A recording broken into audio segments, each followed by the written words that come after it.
Line edition, July 8, 1947. The Army Air Forces has announced that a flying disc has been found and is now in the possession of the Army. If the game is rigged, change the game. Game changer. I occasionally think how quickly our differences worldwide would vanish if we were facing an alien threat from outside this world. This is Fade to Black with your host, Jimmy Church, on the Game Changer Radio Network and KGRA, the Global Radio Alliance. I need your help to get to the year 1985. You're listening to Fade to Black with Jimmy Church on the Game Changer Network. Well. How you doing? It's Fade to Black. Bespoke radio for the masses. How you doing? Today's Tuesday, November 29th.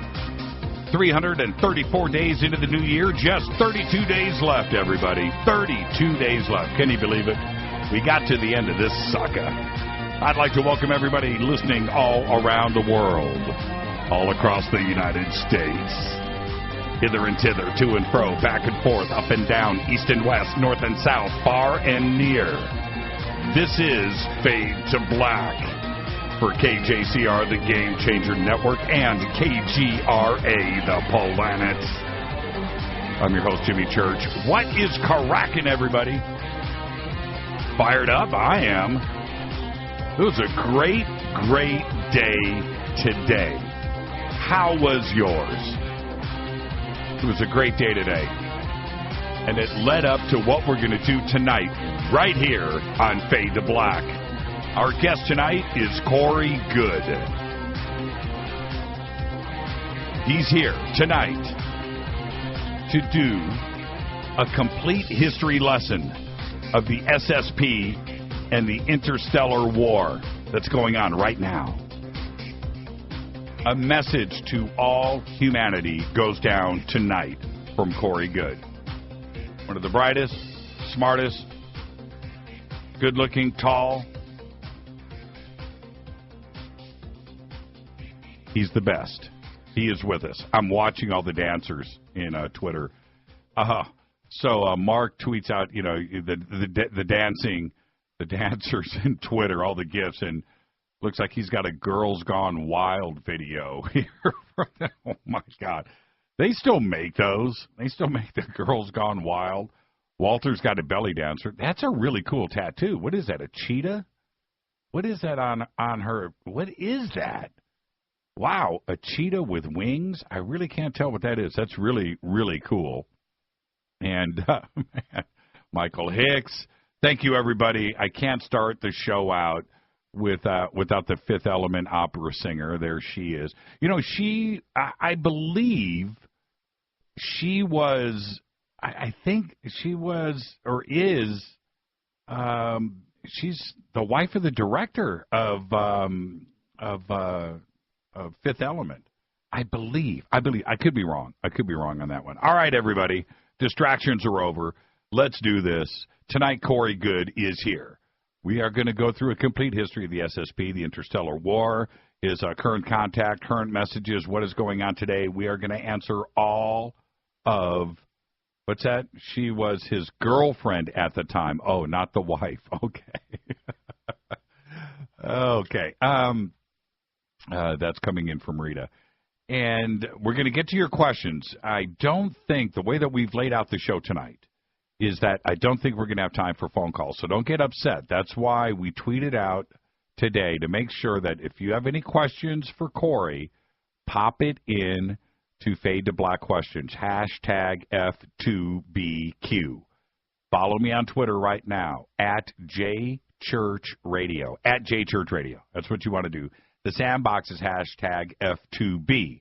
Hashtag F2B2, F2BQ is the questions. Also, if you're listening right now, no phone calls. The phones have been lit up. I'm watching them right now. It is lit up here. I'm not going to take phone calls. Okay, so don't get upset if you have questions, because I can ask your questions quickly. All right, and I can get more of your questions in if I read them to Corey than if we sit and take 2 or 3 phone calls. That's not, I can blast 30, 40, 50 of your questions if you post them. So post them in hashtag F2BQ. If you're calling in right now, we're just going to disconnect the phone call. Okay, we're not going to put anything on hold. I just don't want you to waste your time. Listen to the show. Enjoy yourself tonight. Tomorrow night, Mike Sauvé is going to be here with his new book, Who Authored the John Teeter Legend. We are going to do a full night of John Teeter tomorrow night. That is another not-to-miss show. We have a great week here on Fade to Black. All right, tonight, Corey, tomorrow, John Teeter and Mike Sauvé all night. And I've got a couple of surprises that I'm lining up for tomorrow, too, as well. To join Mike in on the show. Use your imagination, but I think we've got some pretty cool stuff lined up for tomorrow night, too, as well. And Thursday is Fader Night with John Rappaport and his No More Fake Newsroom. It is Fader Night. It will be open lines all night long. As I mentioned, follow me right now on Twitter, @JChurchRadio. Twitter stays live to my left throughout the show. To my right are the chat rooms. Okay, so if you've got anything going on, anything you need to say, I will see it in the chat rooms or in Twitter. Hashtag F2B is the sandbox. You can email throughout the show. If you have a question for Corey and you want to do it via email, get it in now, Jimmy@JimmyChurchRadio. Okay? Make it a good question, too, because if it's not good enough, it's not going to get in here to me. So think about that before you send that email. Make it a good question. Make it good, and I'll make sure it gets on the air. Okay? All right. Let's go. Check out all of our sponsors. In a few short minutes, Ronnie McMullen is going to be here from Life Change Tea. All right? Just go to the banners over at JimmyChurchRadio.com. Click on them. Use the promo code Jimmy, either over the phone or online when you order, and you're going to get free shipping because you are a Fadernaut. Also, River Moon Coffee, makers of the Fade to Black blend. I was just talking to Ronnie before the show about Fade to Black blend, and he says he roasts his own beans. I said, man, nah, you need to check out the good stuff. And so I'm now obligated to send Ronnie some Fade to Black blend because it is the best coffee ever. Thank you, River Moon Coffee, for creating this blend for us. Use the promo code F2B blend, and you will get 15% off of your order, no matter how big or small it is. All right. See, the thing is, after I read that promo for River Moon Coffee, it's subliminal. River Moon Coffee does this right. There's something about saying River Moon Coffee and Fade to Black blend. They jinx the coffee, man. They put a hex on it because it makes you want to go and drink the coffee. I can't help myself. I think I just figured it out. That's a pretty good business model right there. Also, Studio Dome and their Fader Not Special.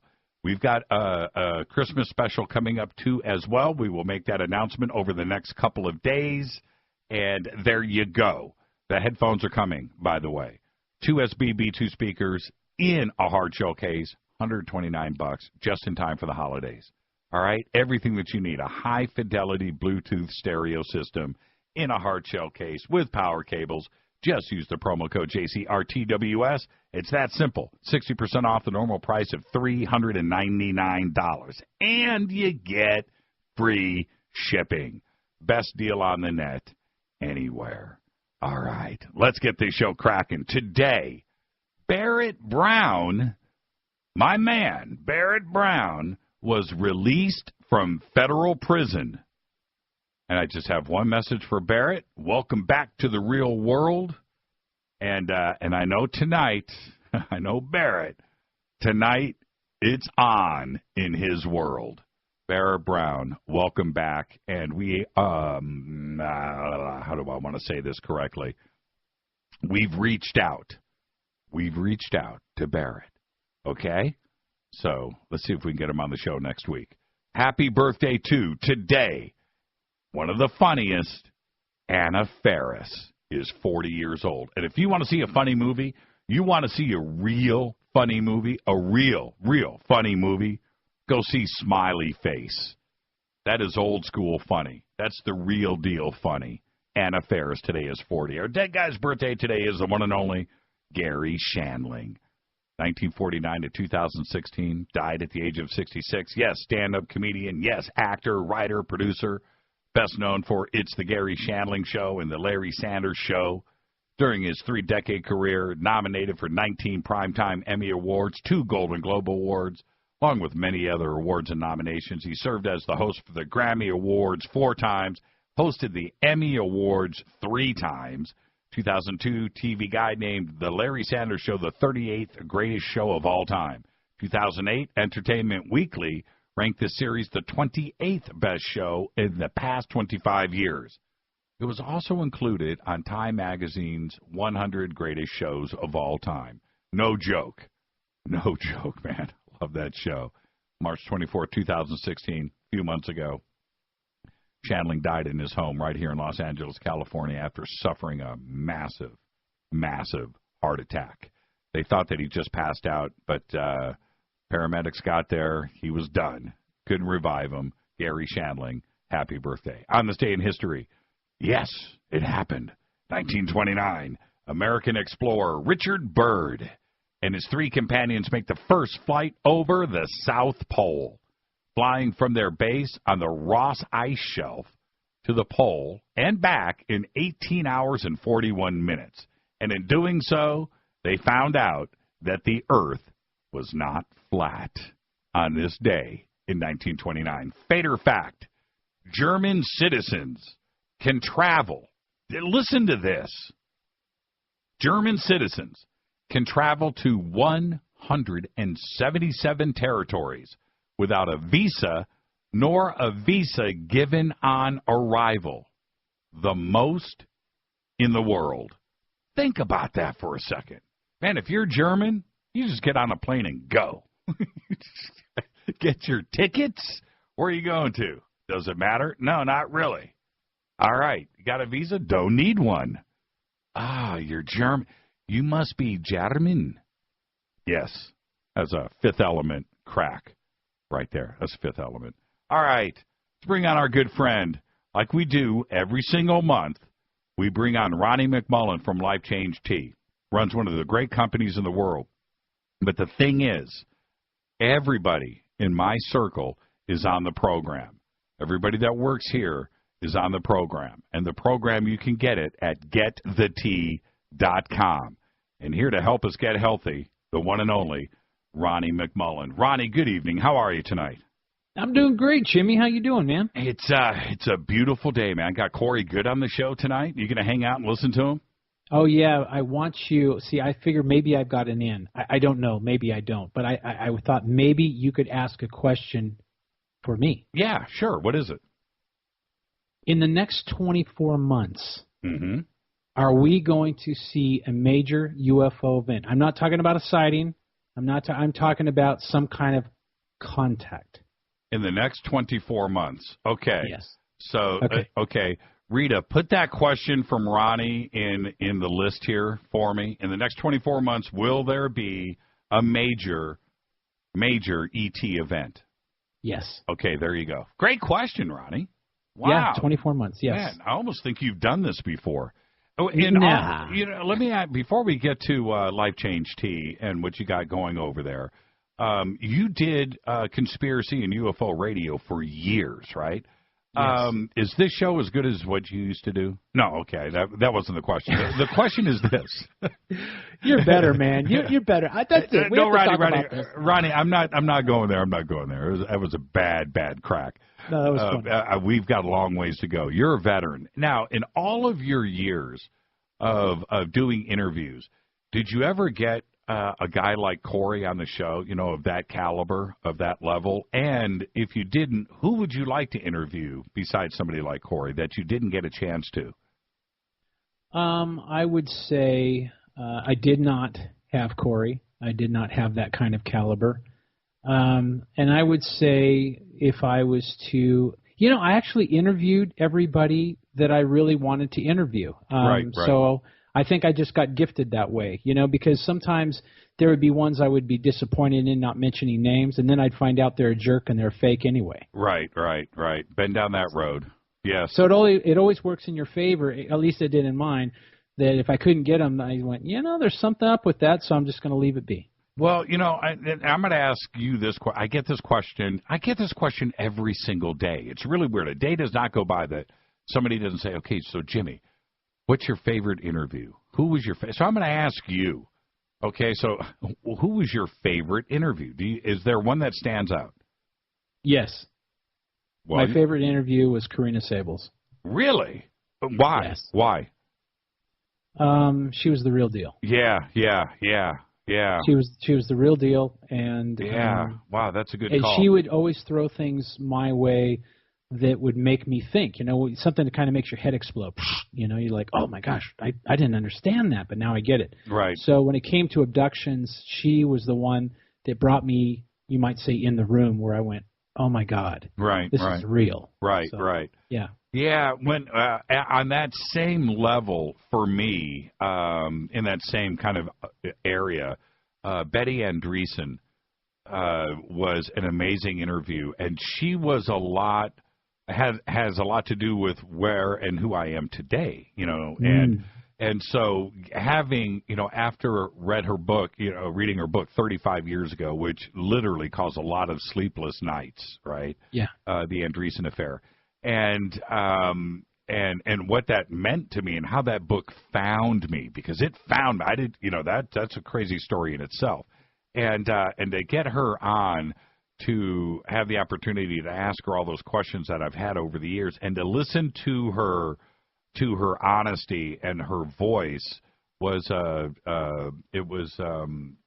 scary. It was because she's just a cool, really, really cool person, very cool. And you hear the story, and that's in that area, that was one of my favorite interviews, no doubt. So, yeah, I'm with you.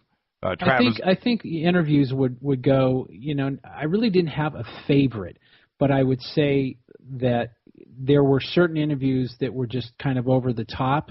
And there were interviews that you said, that in the back of my mind, I'm saying, boy, I wish I could never do this again, and I wish I could cancel it right now. Yeah. Oh, man. Yeah. There isn't a day that goes by, right, that one particular show or two or whatever, these weird moments pop in my head. And was just like, dude, I just wish I had a time machine. Because that would have never happened. The good news is it will never happen again either, right? That's the good news. So what's new? I always like to be stretched, and if they stretch me, they did good. Well, if I get to the end of the show, right, 3 hours, and I am exhausted, I can't even think straight, that's when it's a great show. Yep. Right? If I just end the show on a high note and I'm just all, awake and not brain dead, it makes me wonder, because it's the shows that cause me to think, right? 3 hours of that is brutal.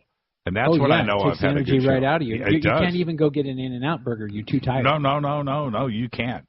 You cannot. And it's brutal. It's great, because that's when I know it's a good show. But I got to tell you, man, it takes me a good solid hour to even come close to having a conversation after a show like that, because I can't think, and that's when I know it's good. So what's new over at Life Change Tea? Well, I've got something really cooking here. Here's what we're doing. We started this the day after Thanksgiving, so Black Friday we started it. It's going to go at least through Christmas. And if you buy 2 Super Tea, and that's the number one seller on our website, is the Super Tea, because it does so much, and we could go into that, but we won't. So look it up on the website, getthetea.com. But if you buy 2 packages of Super Tea, you get 1 for free.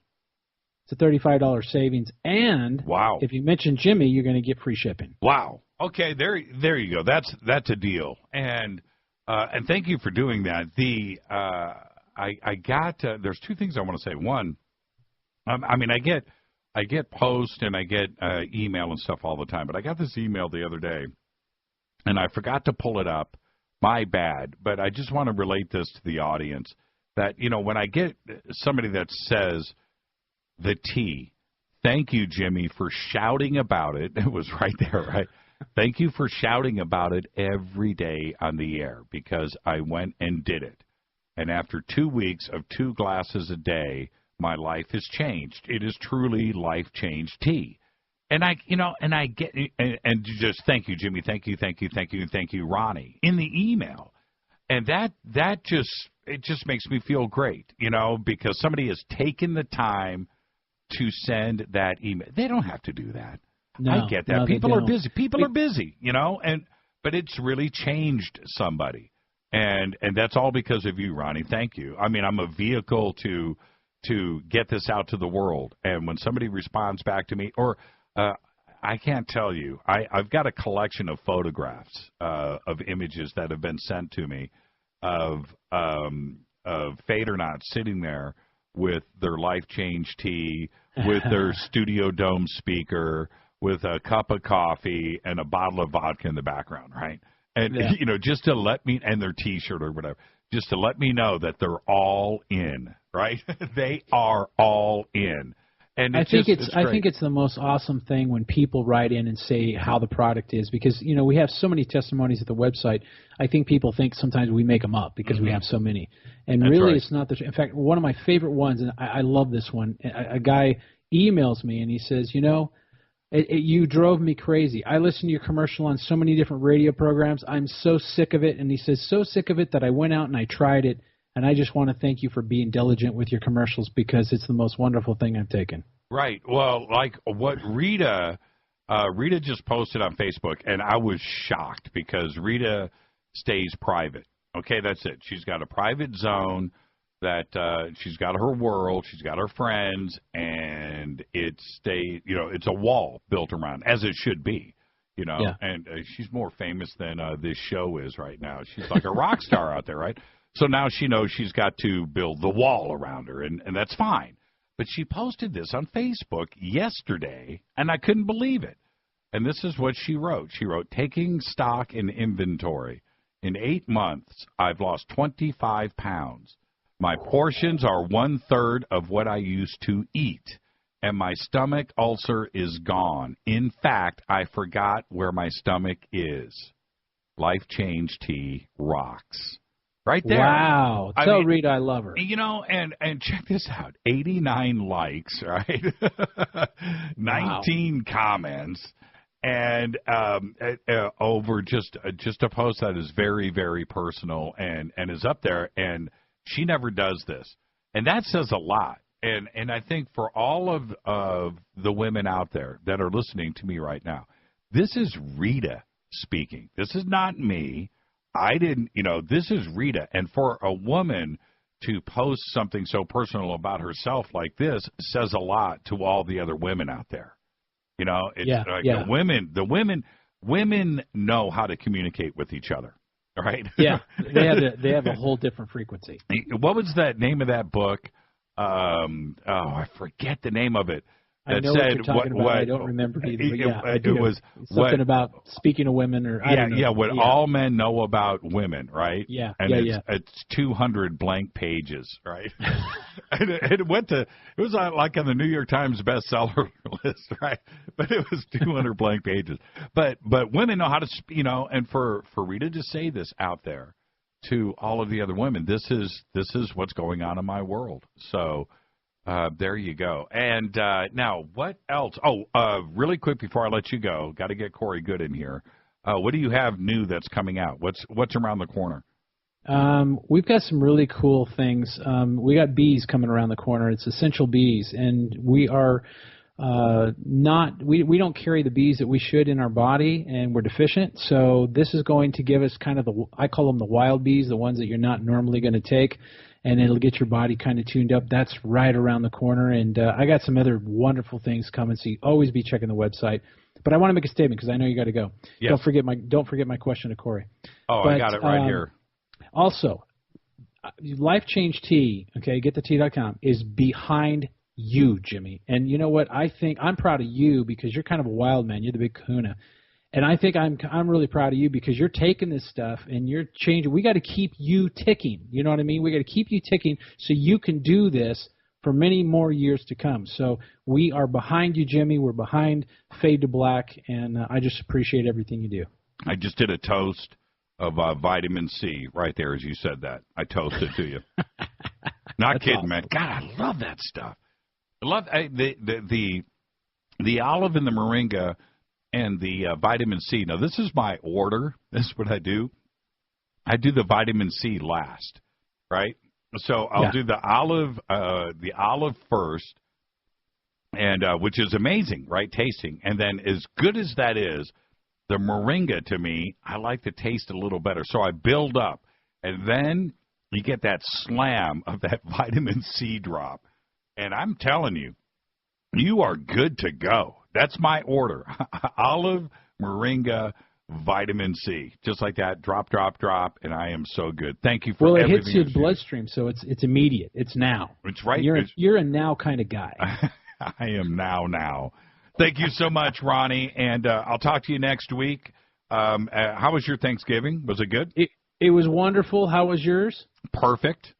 Absolutely perfect. It was just a perfect day. And we'll share your coffee sometime. Family, I'll get that out there to you. It'll arrive with a Fade to Black shirt, I promise. Yeah, there it is. Have a great one, man. All right, Ronnie, thank you so much. Ronnie McMullen, everybody.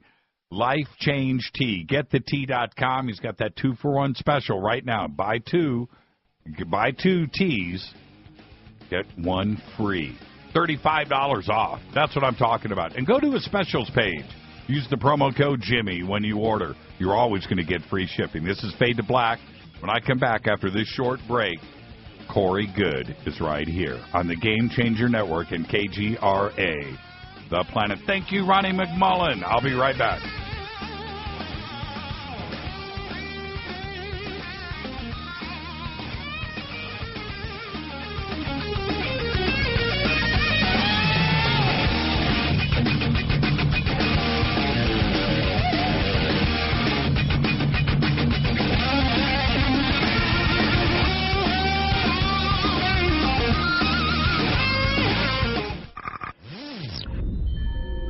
You're listening to Jimmy Church, Fade to Black. Fade to Black will now pause for alien identification. The station that talks the net. KGRA Radio.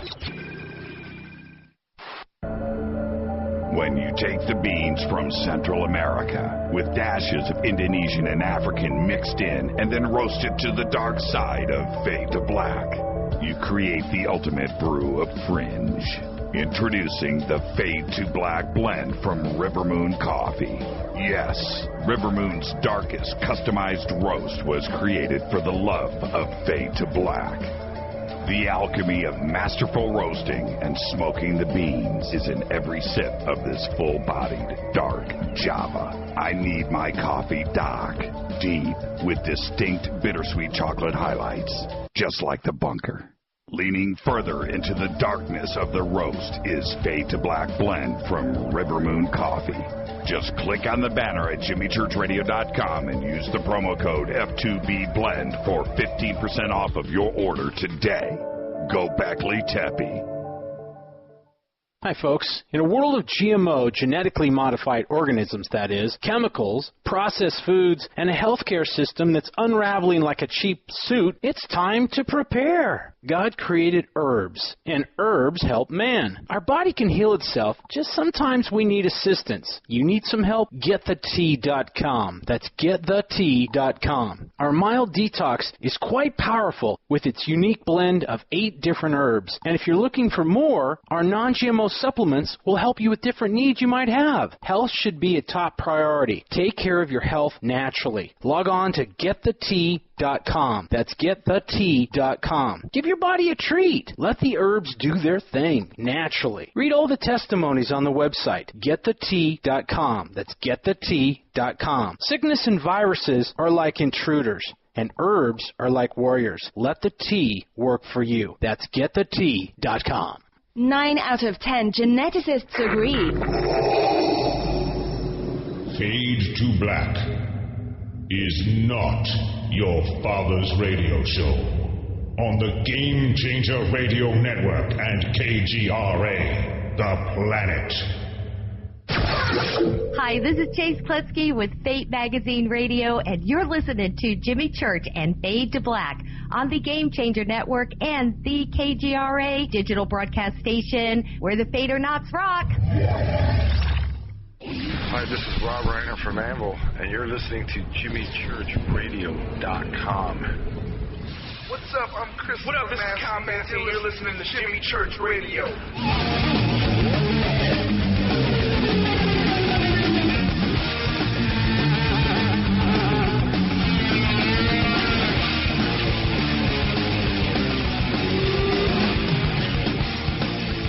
All right, welcome back, Fade to Black.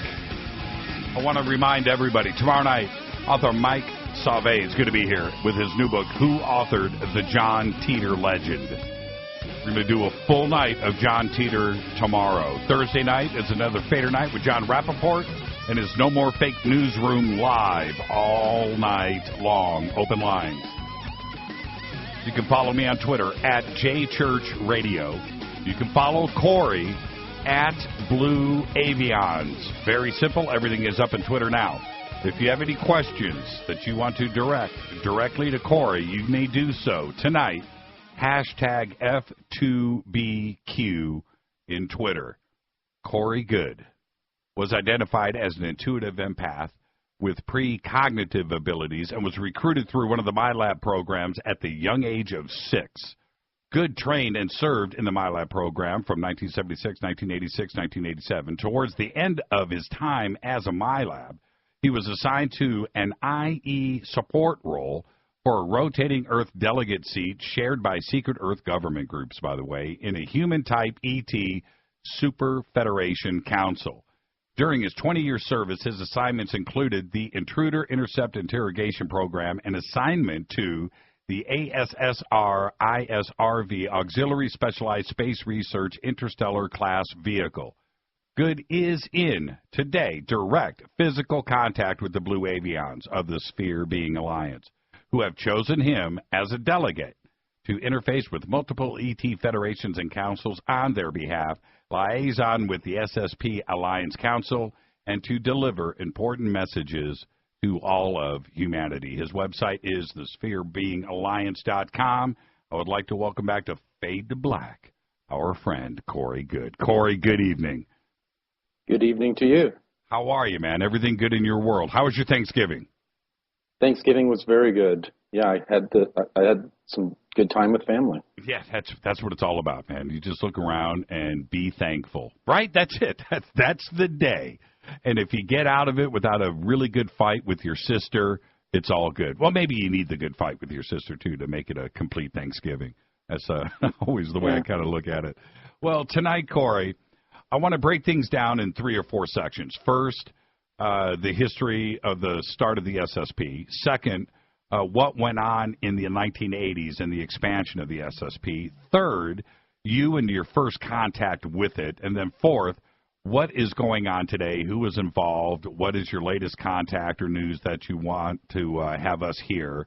And, of course, the rest of the world. And so that's kind of the structure today. But first, after announcing the show this week, I have gotten a ton of email about Stephen Greer. And that we should have, the email was very consistent, Corey. It was that we should have Stephen on the show tonight. You guys need to discuss things and talk things through, whatever. And I did reach out to Stephen today, okay? I did, but he didn't reply. I have watched the recent video that was posted concerning not only you, but he went off on Tom DeLonge as well. And so I kind of want to start off the show with this and give you a chance to reply to what is going on out there, if you have anything to say in all in response to his comments about you. Well, I mean, I do respect the work that he's done. He, in his disclosure project that he did in 2001, he brought this topic, to the forefront. We just have a extremely polarizing different view of what is going on out there. And, he feels that, it's irresponsible for anyone to talk about negative extraterrestrials. So, and from my point of view, I experience the good with the bad. So I have to go off of my experiences. Right. I'm going to let things go right there. I'm going to let those rest where they are. I'll give him a chance to respond back. The one thing, and I agree with you, the awareness that he started back then has brought things up to another level. There's no question about that. And with my own experiences out there with my sightings and a couple of very strange CE5 kind of moments, one of which you were there too as well. I mean, we saw these things together, that there is something going on out there, and I thank him for that. But there's an open-mindedness that is closed when it comes to Greer that I'm not completely comfortable with, and we'll tackle that on another day. But thank you for handling the question. I think that the way that he said the things that he did in the video was a little bit too strong, and I think that it may have been, in response because he was in front of an audience. I don't think that he would maybe share that privately. I don't know. I don't want to speak for him, but I thought that it was a bit strong. And we can expand on the topic later on if he wants to respond. That's fine. Yeah, exactly. All right, let's go, man. I'm excited.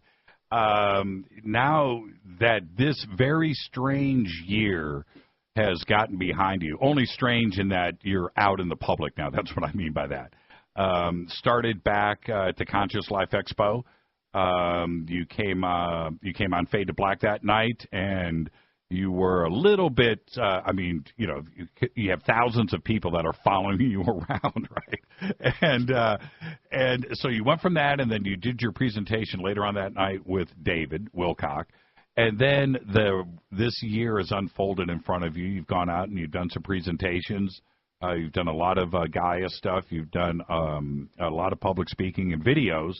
And so here we are today. And I think that your feet are beneath you now, okay? That's my opinion. I think you're a little bit more comfortable. So what I wanted to do tonight was really go deep, all right? And try to ask the questions that I've never asked of you before.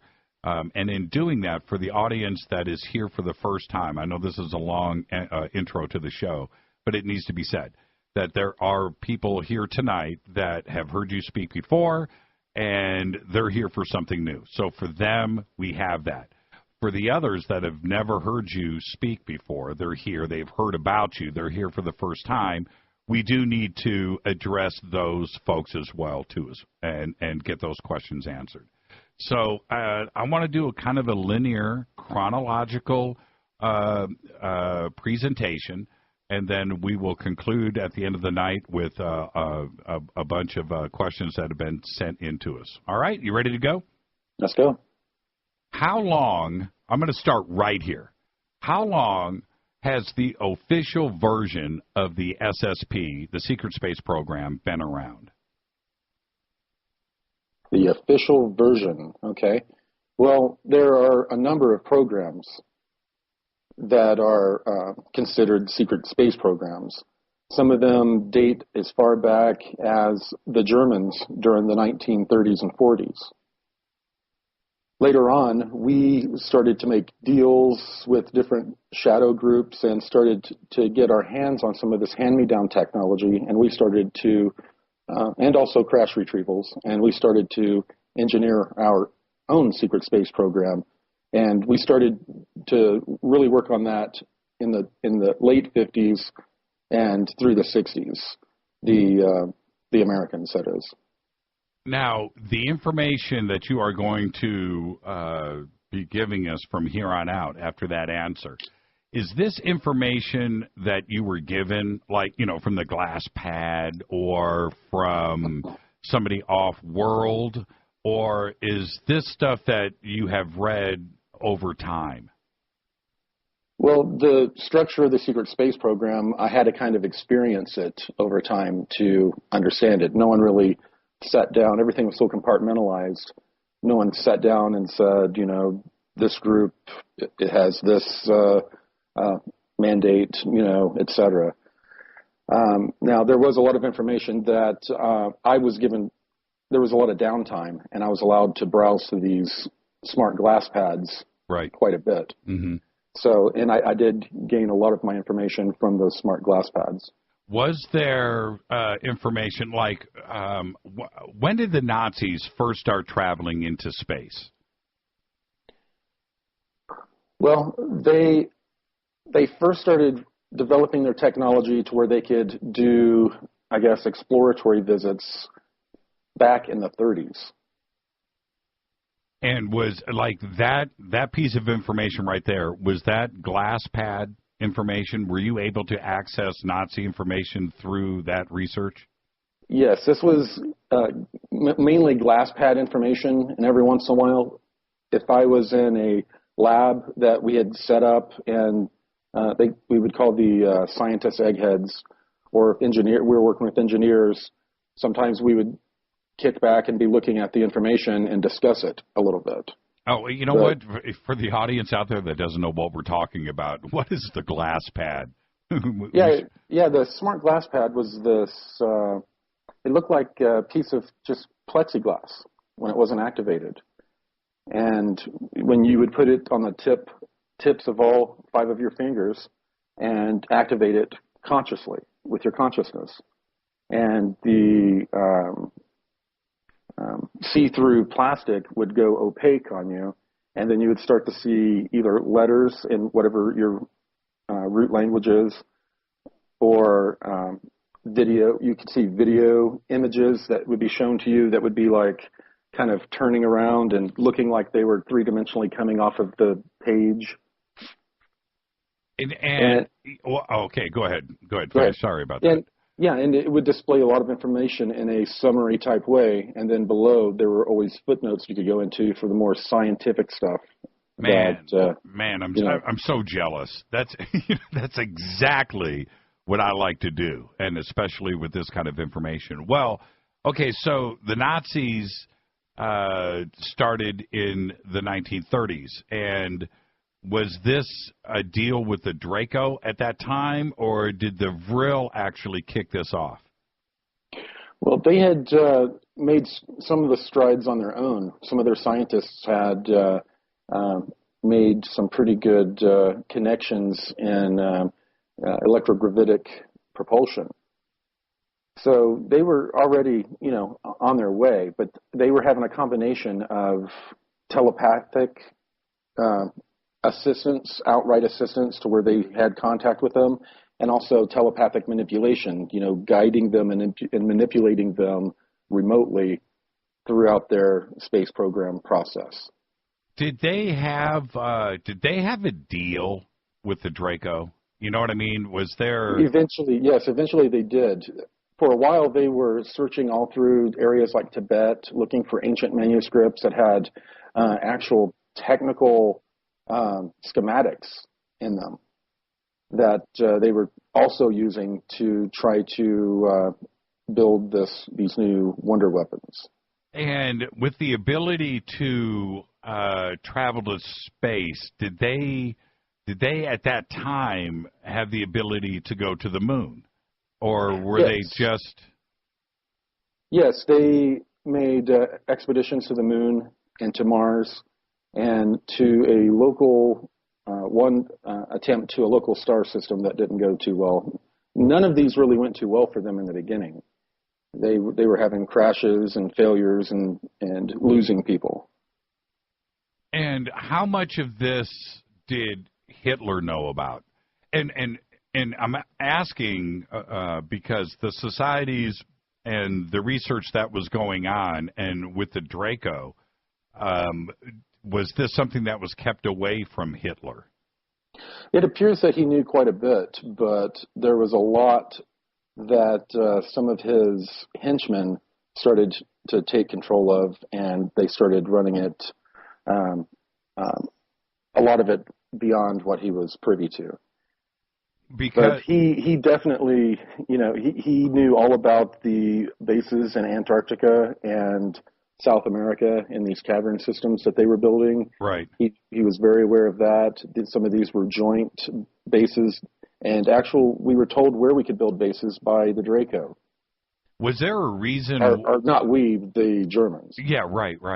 Was there a because if he would have had, to me, a direct knowledge of the ability to, have flying saucers over Washington, D.C. with offensive weapons, it would have played out that way. But it didn't. And was that because of the Draco? Was there a reason why, or did he not know about it? No, he knew about the weapons. They were the weaponizing the discs was a little bit more difficult than they expected. Using kinetic weapons didn't they could fire a good shot off, but then they had issues with it restabilizing. So they needed directed energy weapons, and that was something that they had under development as well at the time when the Axis, I guess, fell. Oh, I get you. So like putting a cannon, right? When you say kinetic, like putting a cannon or something big on one of these ships and it fired, it would become unstable. Right. Ah, I got you. That makes a lot of sense. Okay. Well, when did they end up, the Nazis, building the moon base? I don't want to get to Mars just yet. When did they build that moon base, and how big was it? They built it in stages. It was not as large as it has been depicted in certain movies. The part that was above ground were a little bit larger than, I guess you would say, like shipping containers that go on these barges. Okay. And they were connected together and did form somewhat a swastika. So it was really shaped like a swastika. Yes, but in the beginning, what they were doing is they were traveling in these larger disc craft they had and were scouting out places to build. They were finding out how unfriendly different parts of the moon can be if you don't have permission to be there. So they were making all these types of discoveries and mistakes, and in the beginning, they found some ancient buildings that they actually ended up pressurizing and using for a short period of time while they were building their bases. So it was basically a swastika built out of shipping containers. Am I picturing this correctly? Similar, yeah. Right. Okay, I got you. And then when did they make it to Mars? And are we dealing with, like, is this 1940? 1941? Was this during World War II? Yes, this was through late, like 39 through the early 40s, that they were really striking out and starting to do these expeditions. And I can't remember the name of the star. They tried to make a trip to a certain star system and ended up, I believe, losing their crew. Interesting. With the Mars base, you describe, and I think this occurred on the moon too as well. You described them taking the local dirt, right, the local soil, putting that in bags, right, like sandbags, building up walls, and then spraying stuff over it. And that's how they got it done. Yeah, the small little base type things they would build on the surface were done this way. Most of it was built underground. But if you had to have a security outpost with, 30, 60 operators, then they would have these huge, it's like 6 foot long sandbags filled with the local Martian dirt. Right. And build up the walls. And then they would come through and spray them down with this stuff that's kind of like the truck bed lining. Right. And then and they would do this on the inside and the outside. And on the inside, they would start to build it out, with walls and pipes, like you would have in an RV almost. Yeah. And electrical systems. It seems like Elon Musk has got it all wrong, doesn't he? Right. It only makes sense if you think about it. It's a very, very interesting way to look at it. And then, well, Elon Musk, that's something they'll live in tin cans for a little while, but after that, they'll learn how to mold things out of the ground. They'll probably start bringing strange things there, like bamboo, to try to grow and start to use that material in building. There's a lot that can be done and has already been experimented with. Yeah, totally. And what do you think he knows about Mars? Obviously, he thinks he knows a lot. But, wherever he starts to build, is it going to be away from existing stuff that is there? I mean, to keep him compartmentalized? I would be shocked if he was not, if he did not have to submit for pre-approval areas that he would like to set up these little colonies. Yeah. It's going to be interesting. I'm very excited about the privatization of space. You know what I mean? Keeping the players out of it, and we'll just see how it plays out. Yeah, it's been heavily interfered with so far. Yeah, exactly. Well, and then following World War II, we have Operation High Jump. And what was discovered and what actually happened in High Jump? Well, they had a lot of intel, and a lot of it was very hard to believe. Part of the intel having to do with,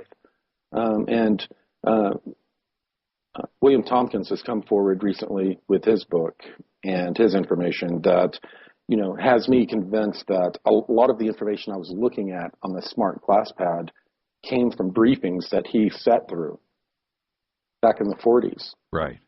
Yeah, I mean, it's uncanny. And the discovery down there, because we have the Draco, and did the Draco show the Nazis their base in Antarctica? How did that play out? The Draco were there first, obviously. The Draco ended up bringing the Nazis down to Antarctica at the time and showed them an area of underground caverns that they could easily, with their current technology and fabrication abilities, build out a pretty extensive base system. Do you know how these caverns were formed? Well, a lot of them were formed with just from volcanism and the plate tectonics. Some of these are giant rift systems from plates that have pulled apart and filled with water, or some of them have not filled with water. A lot of them are, lava tube systems that, go deep under the earth. And, the earth is more of a honeycomb than people realize. We have caverns and tunnel systems, some of them that never connected naturally, but were opened up by ancient beings that we have no idea who they were. How big are they? What did you see when you were there under the ice? Well, when I was under the ice, I saw the above ground. It looked like if you were to fly over a area where I guess a lot of ships come in. It was like a shipping yard, this largest area, and there were these huge electromagnetically propelled submarines that had these shells opened on them, and these cranes had rolled out on this train track and were unloading them. And, they were huge. And I saw, after we went down below the surface of the water and the craft I was in, we did then get to see these submarines traveling underwater and traveling through this rift system that travels all the way from the northwest corner of Antarctica through South America, up through Central America, and through the west coast of the United States. Whoa, excuse me. I just coughed live on the air. Hold on. Oh, wow. I need a hit of this coffee. Very strange. It just came out of nowhere, too, as I started to speak.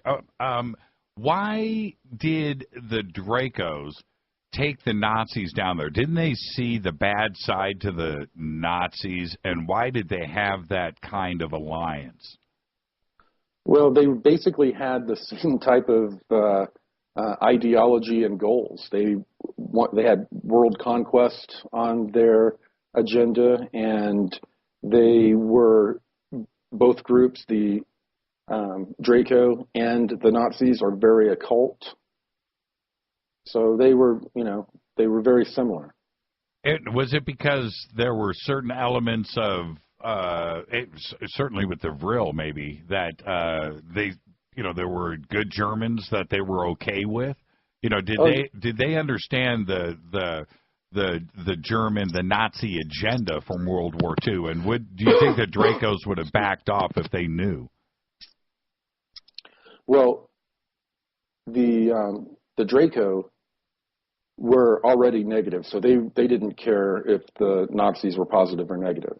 There were other non-terrestrials that we were, as humans, we were beginning to interface with, and this included some of these Nordic-looking groups, and they were also making contact with the Nazis, but they were making contact with a little bit more positively oriented Germans as well, such as, like the Maria Orsic and her group. Right. Now, we're going to head towards a break here in 60 seconds. So I want to ask this question, because when we come back, we're going to deal with Paperclip and then jump into current events.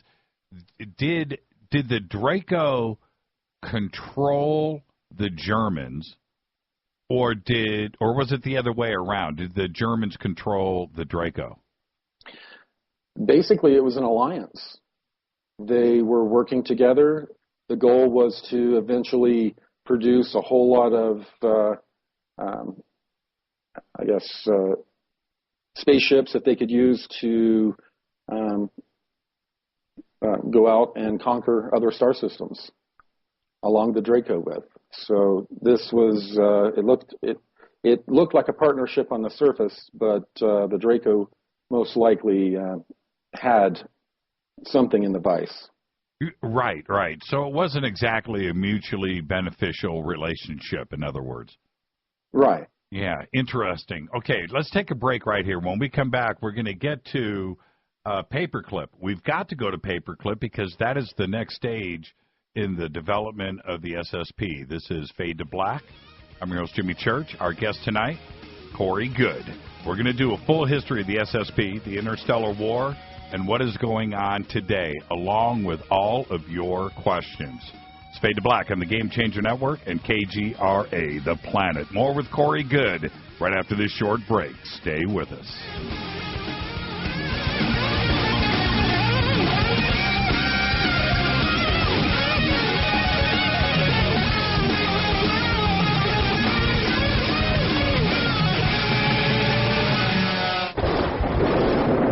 Fade to Black with Jimmy Church on the Game Changer Radio Network and KGRA, the Global Radio Alliance. The station that talks the net. KGRA Radio. Hello, I'm Kathleen, and you're listening to my main man, Jimmy Church, on jimmychurchradio.com. Hi, this is Ray Hobbs here, repping the planet, and you're listening to my good friend, Jimmy Church, Fade to Black, on the Game Changer Network and the KGRA digital broadcast station. I'm getting older and noticing that my body just doesn't work as well as it used to, so I like to keep fit as possible by hitting the gym a few times a week. Recently, I started having a nagging bicep pain, and it got so bad I couldn't even lift the weights. When I was complaining about it to a friend, he told me about Angioprim. He said chelation helps remove toxins, heavy metals, and cholesterol in veins and arteries that may cause blockages. You know, after just 1 week of taking Angioprim, the pain was gone, and now I'm back in the gym full strength. Scientific research proves the active ingredient in angioprim has superior oral chelation action that helps promote cardiovascular health. So to learn more, go to angioprim.com. That's ANGIOPRIM.com. Or talk to a trained consultant. Call Angioprim toll-free at 877-882-7221. You'll feel better with more energy. Call 877-882-7221 or go to the website angioprim.com. This is Toby Kebbell. You're listening to JimmyChurchRadio.com. Don't hurt me, Jimmy. I'm only little. Hey, I'm Adrian Grenier. And this is Ari Gold. We're the Honey Brothers. We are of the Honey Brothers. Hey, I'm Adrian Grenier. And I'm Ari Gold. We're the Honey Brothers. And you're listening to Jimmy Church. The Revolution. What's up, Fadernauts? Studio Dome loves Fade to Black and the F2B audience so much that they have put together the ultimate stereo Bluetooth system. They've done it just for you. Man, check this out. The Studio Dome SBB2 stereo system is here. It's featuring 2 Studio Boombox 2 SBB2 wireless Bluetooth speakers, packed in its own custom hard shell case. This Studio Dome system features the very latest in stereo Bluetooth technology. The 2 full-range boomboxes are in true wireless stereo. You've got to hear this. It's amazing. It's just $129, and use the promo code JCRTWS, and you'll also get free shipping. It's simple. Just go to JimmyChurchRadio.com, click on the Studio Dome banner. Go Beckley Tepe. This is Micah Hanks of the Gralien Report, and you're listening to Jimmy Church on Fade to Black, across the globe on the Game Changer Radio Network and the one and only KGRA Radio, The Planet.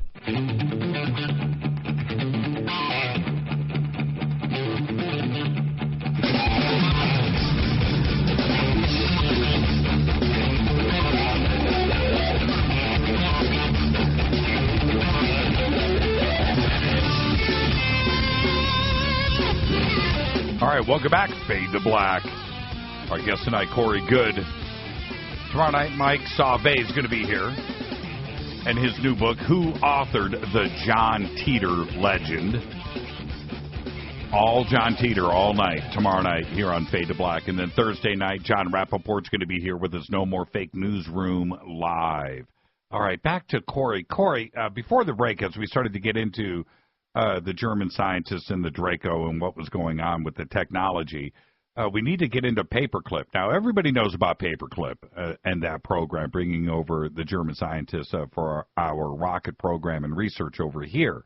But at that time, did the German scientists that were here with Paperclip, did they introduce us to the Draco and their technology, or did the United States already have some type of knowledge about what was the Draco and what they were here doing? Yeah, the United States already had a good idea about 3 or 4 different species on the planet when it came around the time of Paperclip. What the United States really didn't understand was how dedicated these Paperclip scientists still were, or many of them still were, to the Nazi Party, which had now relocated down to Argentina and Antarctica. Right.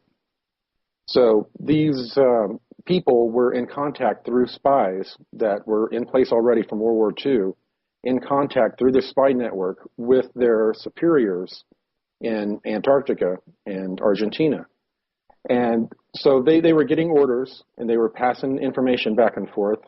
They were interfering in technological developments of the United States when needed. They would cause experiments not to work outright or technology to fail. So they were working against us in the beginning.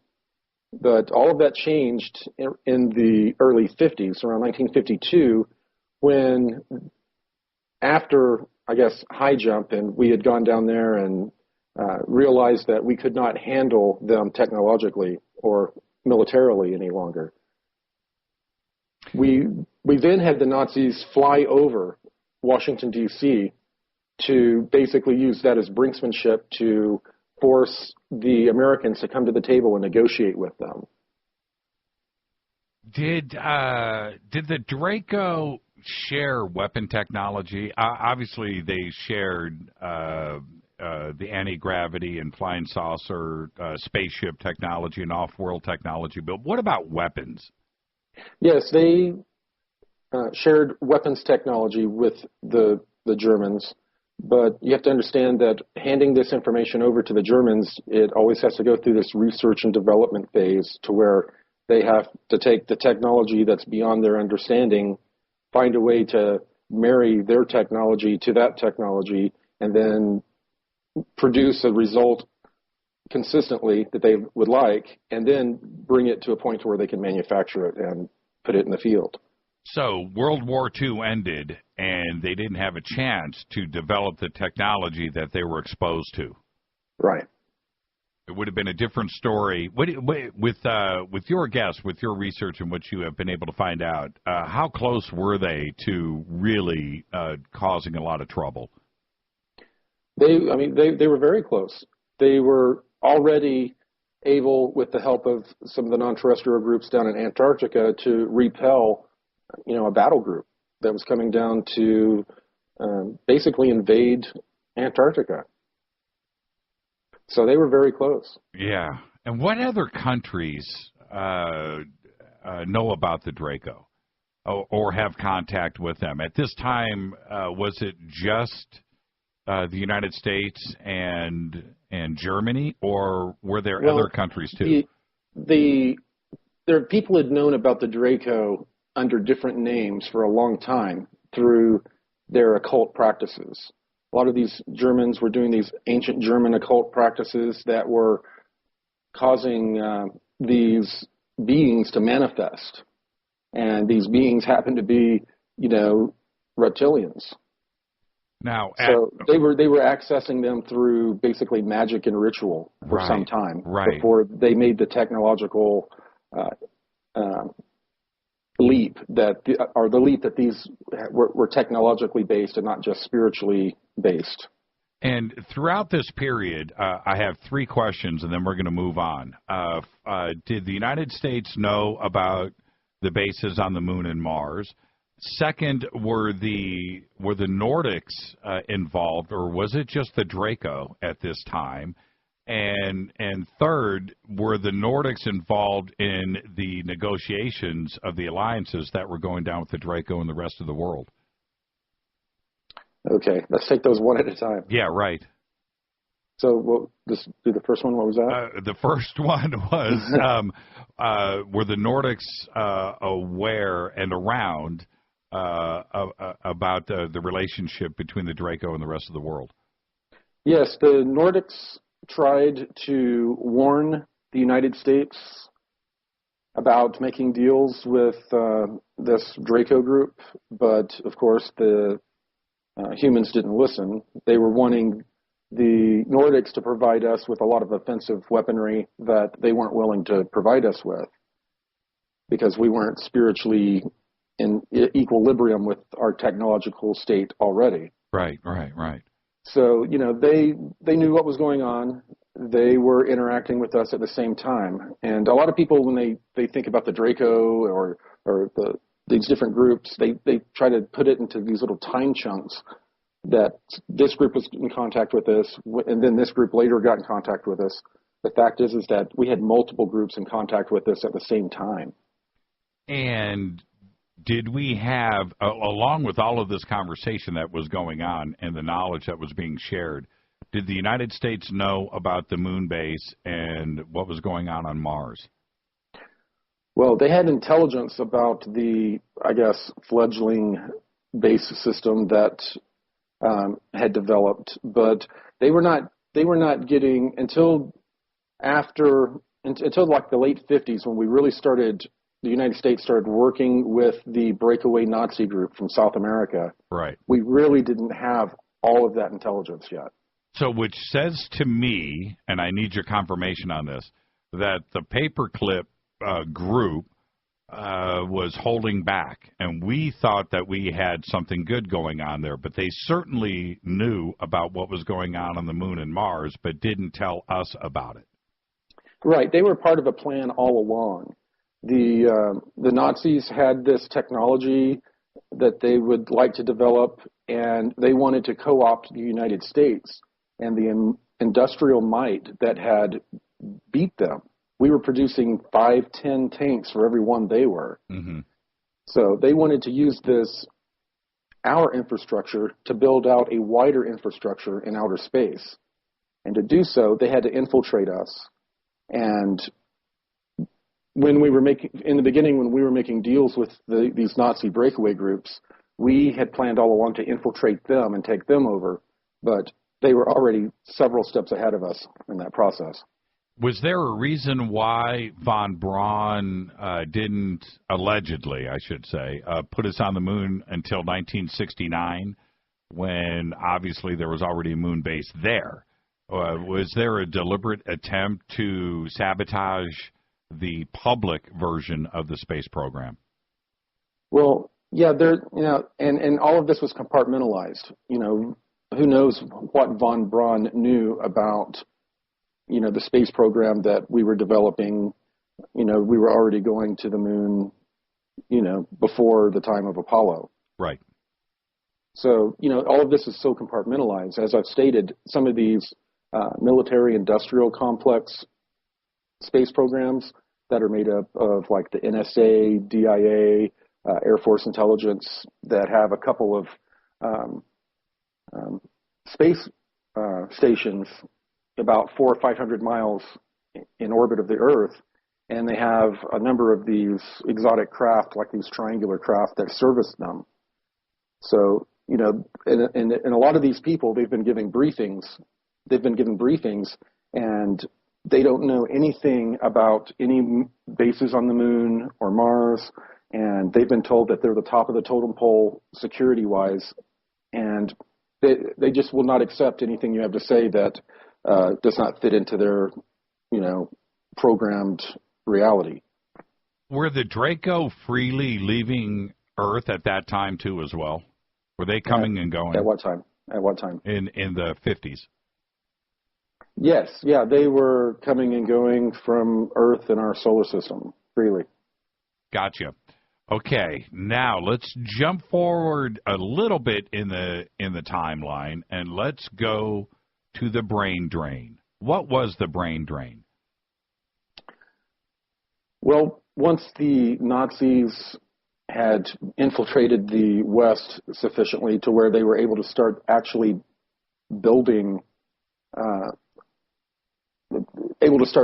this infrastructure, they needed the people to do it. And they wanted the best minds, the best engineers, the best that they could get to do this. So they had approached these people, told them that an asteroid or something was on its way to hit the Earth, that they were the best of the best, they were special, and they were chosen as a continuity of species project to take humans to Mars, let's say, and set up colonies there and industrial sites there to make it more likely that our species would survive. And when the brain drain was active, did the participants that volunteered, once they were told, did they have a chance to back out, or was that it? You were kidnapped virtually, right? And almost enslaved is the word I want to use. Yeah, once you were in, you were in. And they did deceive a lot of these people. They showed them brochures that were actually images of some of our deep military bases that are for the elite to keep them safe here on Earth.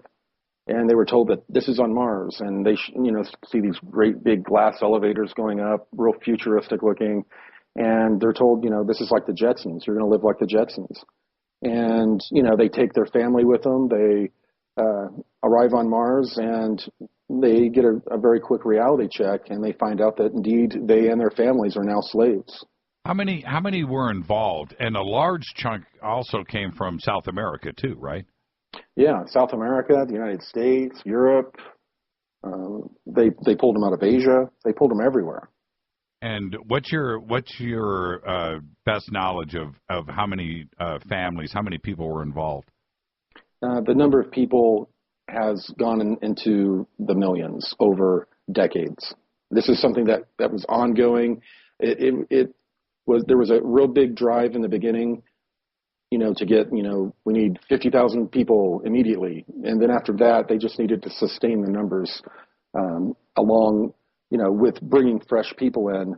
But they also were sustaining the numbers because the people were procreating on these bases. Right, and it indeed was a one-way ticket. Yes. You didn't come back. No. Okay, now, and with that, as sensational as that sounds, we could probably go back and look at numbers and find a lot of missing people, right? And there's that part of it. But the other part is, how can you keep something like this so secret? And how come we don't know about it, or how come we can't account for it? How do you keep a project like this that is so large with 50 million people, missing and enslaved? How do they keep this secret? Well, if the people don't come back, they can't tell their secrets. But they would, and I think David Wilcock has kind of talked about this in the past. They would have people fill out a bunch of postcards, tell their family they're taking a job at an exotic location, and the postcards get fewer and fewer until they don't hear from them anymore, and people move on with their lives. And that's it. Forgotten. That's it. Yeah. Yeah. Okay, so let's move on to 1980. Solar Warden was formed. Take us there. What happened in 1980? Yeah, Solar Warden was formed. They were building the first vessels, which were very large, glorified submarines, basically, that had electromagnetic torsion drives, had their power plants in the beginning were just your run-of-the-mill nuclear power plants. Then later on, they moved to these thorium-type reactors. And then much later, closer to the late 90s, around that time, they moved to this zero-point energy module that they had that took up very little space in the module that was that once kept or held these very large reactors. These ships were obviously huge. Where did they build them? I was told that they built them in Utah, and they were modular. They were built in pieces. The outer hull was built in, the one I was in was in two pieces, and then the inside, they could build modules that would slide in and out of the inside hull. If that makes sense. Yeah, and you have described them like submarines, and you asked me to go look at a video, which I did, and you said if you can understand this, then you can understand basically what the ships were like, except for they were, much larger. And yeah. you made another comment that I found really, really interesting. You said that the guys that built these ships, well, I think they built one. They built one originally? Yeah, well, they built a group. They built carriers. They had these smaller craft that were to service these ships out in space. Right. But this, in particular, yes, these are these larger cigar-shaped vessels that I was just describing. And the crews that built the ships lived on the ships as they built them. Different, like the engineering group mainly lived on board the craft as they were finishing building it, so they could learn the systems in and out. And how did they leave the Earth? Because we're going to get to the LOC now. I mean, that's the next stage in this timeline. How did they leave Earth without being seen? Sometimes they are seen. Right. Yes, but they take off at a given time when they're supposedly going to be less likely to be seen. They lift off from the surface of the Earth, go into outer orbit, get in contact with the Lunar Operation Command, which is basically, flight control for the area around here, and then they're told where they are assigned. Right. And did the Russians or the Chinese or even the Australians, who had pretty extensive radar, and the British, were they able to track? Did they know that these crafts were going between the moon and Earth at that time? They became aware as their space programs started to develop. The Russians started to develop these spherical type craft that were fairly maneuverable and reliable. They started working closer with the United States, even during the time of the Cold War. So a lot of the Cold War stuff was, theater. Yeah, we're going to get to Ronald Reagan here in just a bit, but what I want to address is the original German base was turned into the LOC. Why? Why not build something new? Well, to get real estate up on the moon, to have any real estate that you're able to build on is a very positive thing. The moon is kind of split up between different non-terrestrials into these, zones, kind of like they've separated Antarctica into different zones that the United States controls, that Russia controls, and the moon is kind of that way too. And the groups are very segmented from each other, and they do not allow trespassers. So the original German base was in his... sorry. That's okay. The original German base was in a zone that we had access to, is what you're saying. Yeah, sorry. I had water down the wrong pipe there.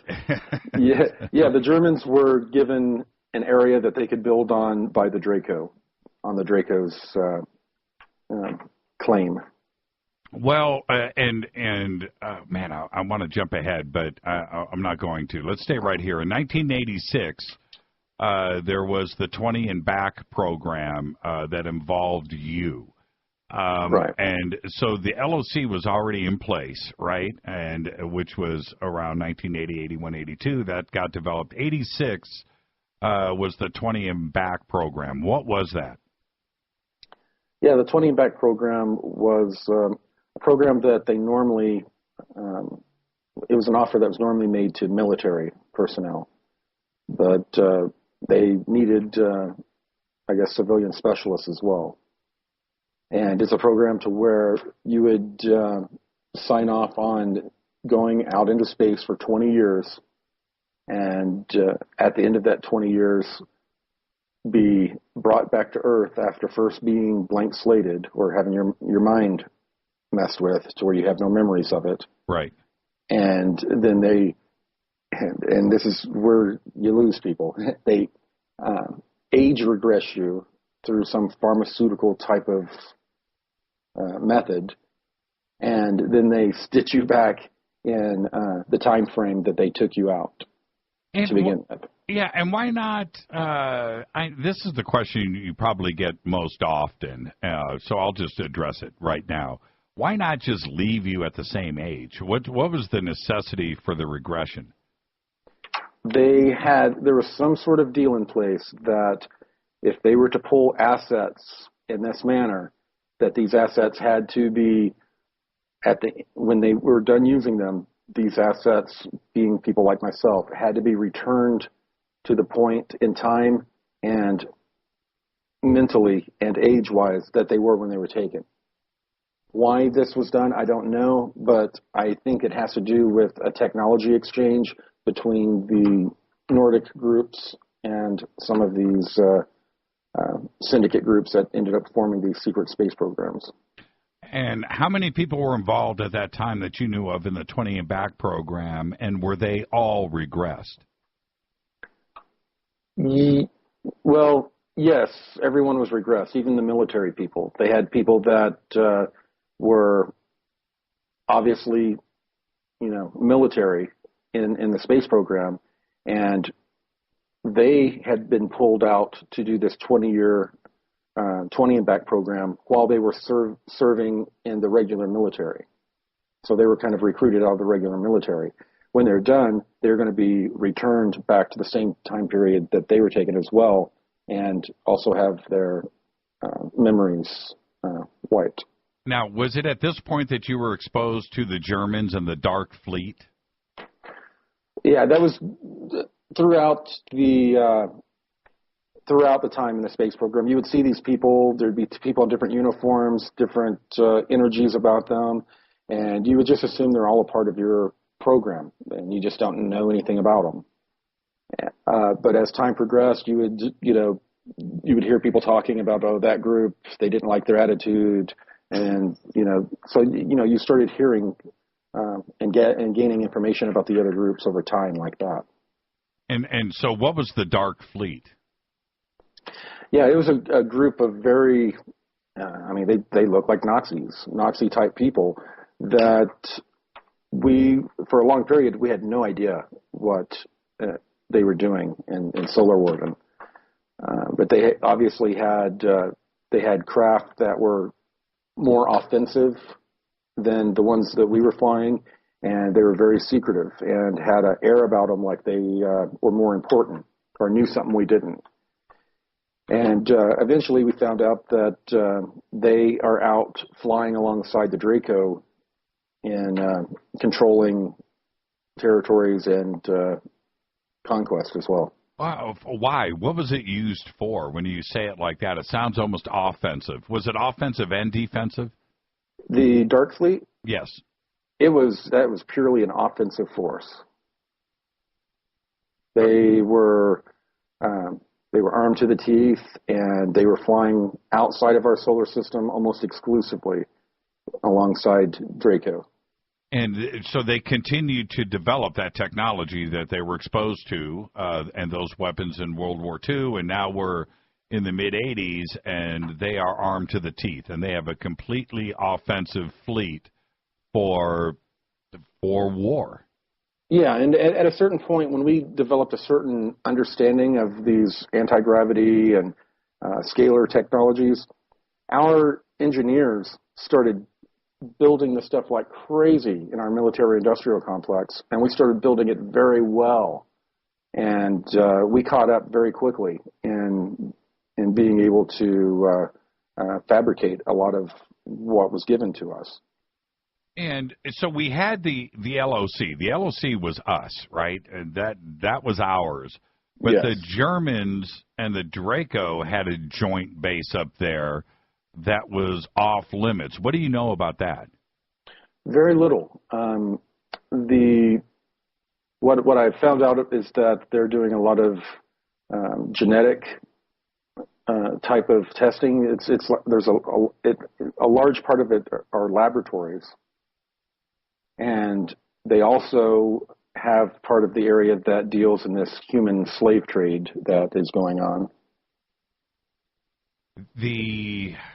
Okay, I don't want to jump into the slave trade just yet, because there is also the ICC that comes into play here, the Interplanetary Corporate Conglomerate, that is there. And they're involved in trade, and part of that is this interstellar slave trade. But first, what is the ICC, and is it just a money machine?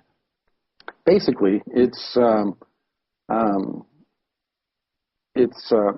conglomeration. The Interplanetary Corporate Conglomerate is basically who heads it. It's a super board, like a board you would have in a company.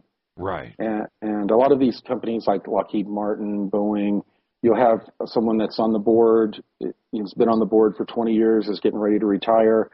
If they have the right stuff, I guess, they'll be offered, listen, why don't you go ahead and retire and then come to work for us on this super board, to where, you'll have a lot more access to these technologies that you've been developing.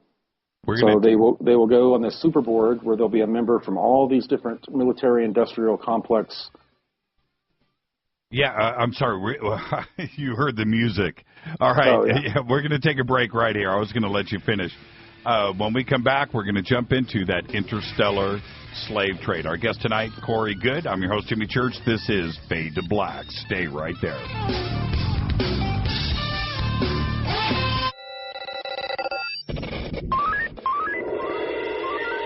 Way out here, we listen to Jimmy Church. You're listening to Fade to Black.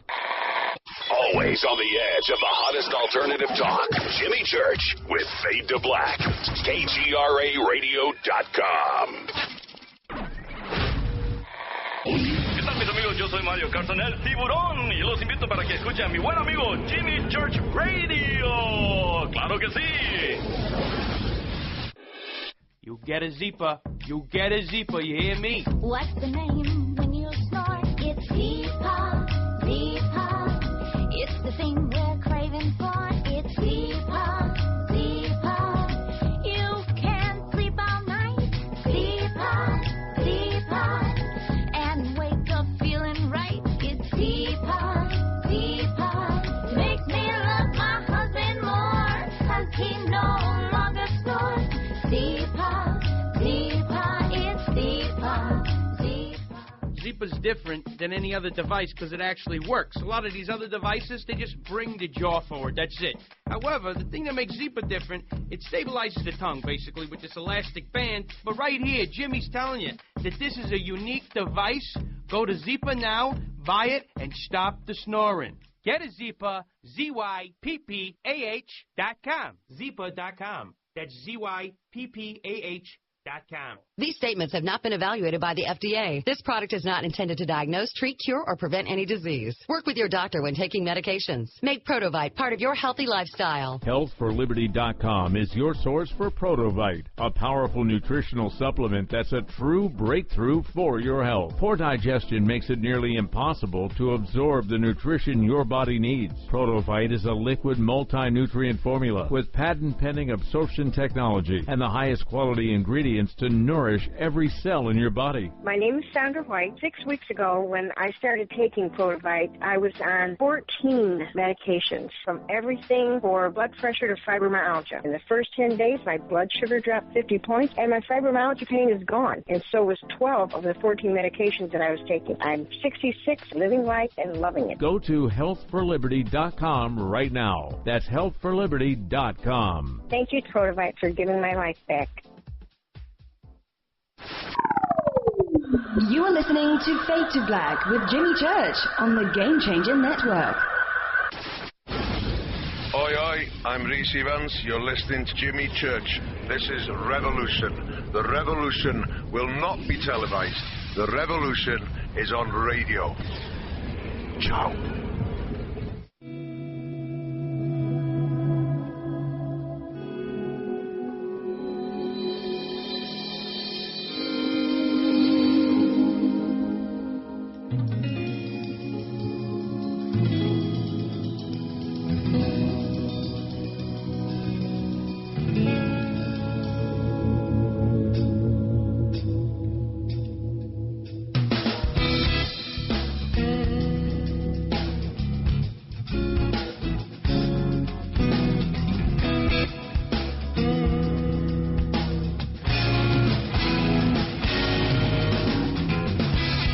Welcome back, Fade to Black.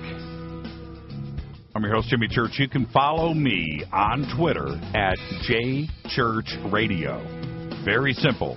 Hashtag F2B. That's F and the number 2. B is the sandbox. Any questions for Corey tonight is hashtag F2BQ. You can follow Corey at Blue Avions on Twitter. All right, now, Corey, we were just talking about the interstellar slave trade and the ICC. This is one of the scariest and most daunting parts about all of this that freaks us out. And when we're talking about an interstellar slave trade, well, first off, let's back up. There are many routes that are going on throughout the solar system and our star cluster that involves trade, minerals, whatever, technology. There are trade routes, just like we have here on Earth, going across with the interstate system or the oceans. That's what we do. We trade. Well, that same stuff is going on out there in throughout the universe and our star cluster.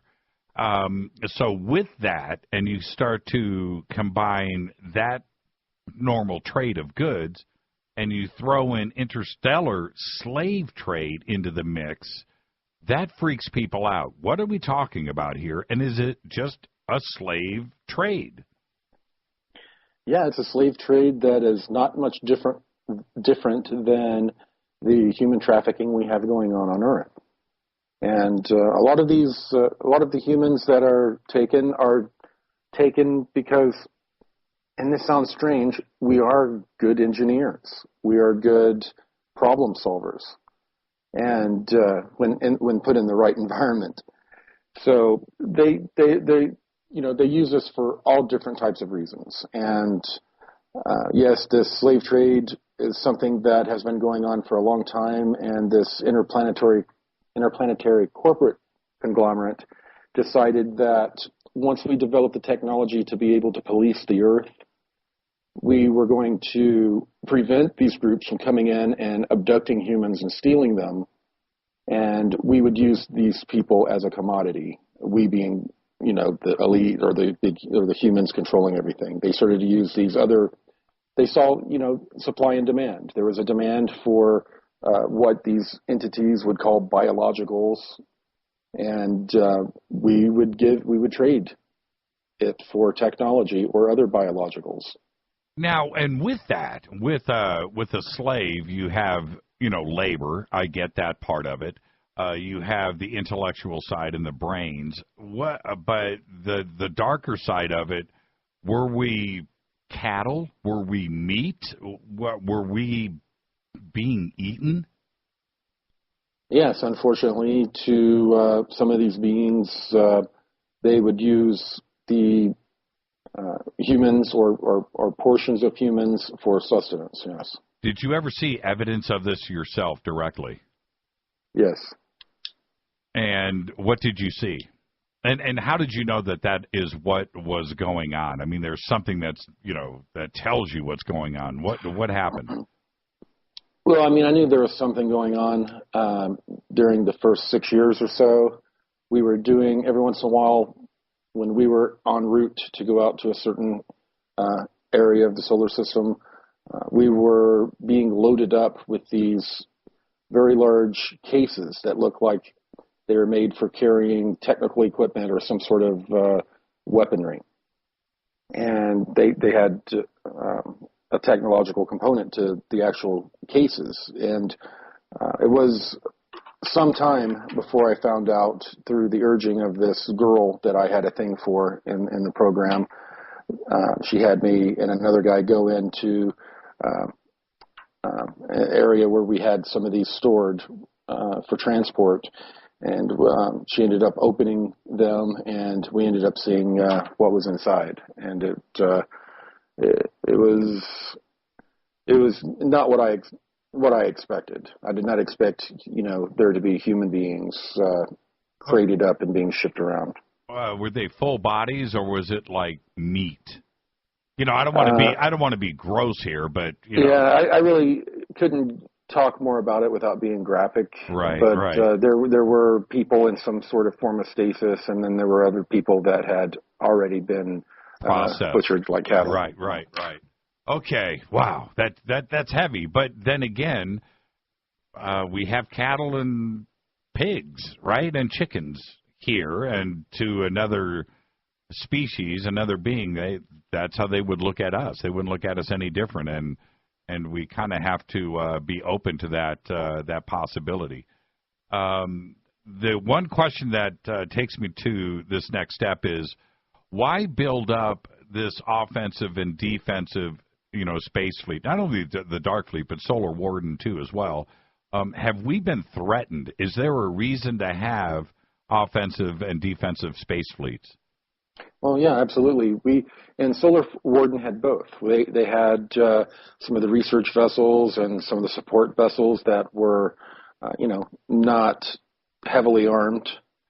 And yeah, I mean, one of the reasons Solar Warden was built was to be a warden for our solar system, to help prevent a lot of these interloper species that would, stop by real quick, do a quick scoop into a third world country, grab 10, 30, 100 or more people, sometimes an entire small village, and then take off out of our solar system and never be seen again.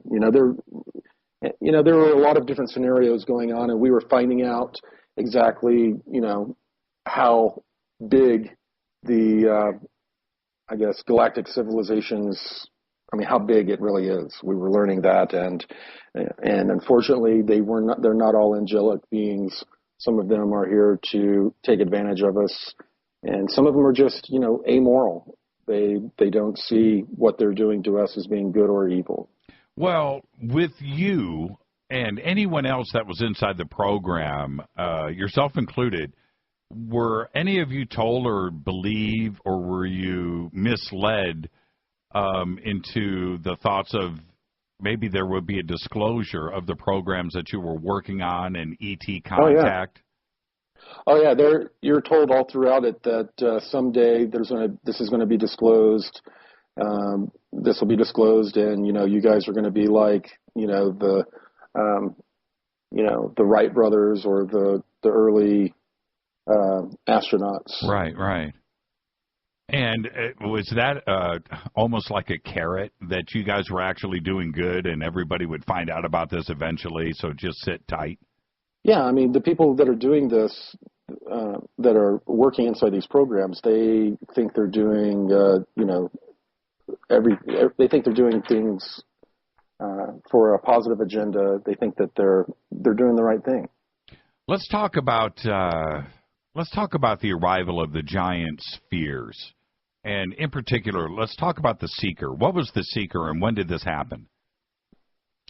Well, this information I had heard a little bit about, but David had heard this from one of his sources as well, that during the 80s, this very large, I guess this was a metallic type sphere, came into our solar system and started, flying around the planets, doing, looky-loos around each of the planets.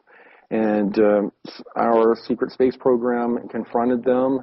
They stated that they were just on a cruise, basically, an exploration cruise. And the secret space program, the human secret space program, told them to leave the solar system immediately, and they did. They said they were doing a drive-by. Yeah. Interesting.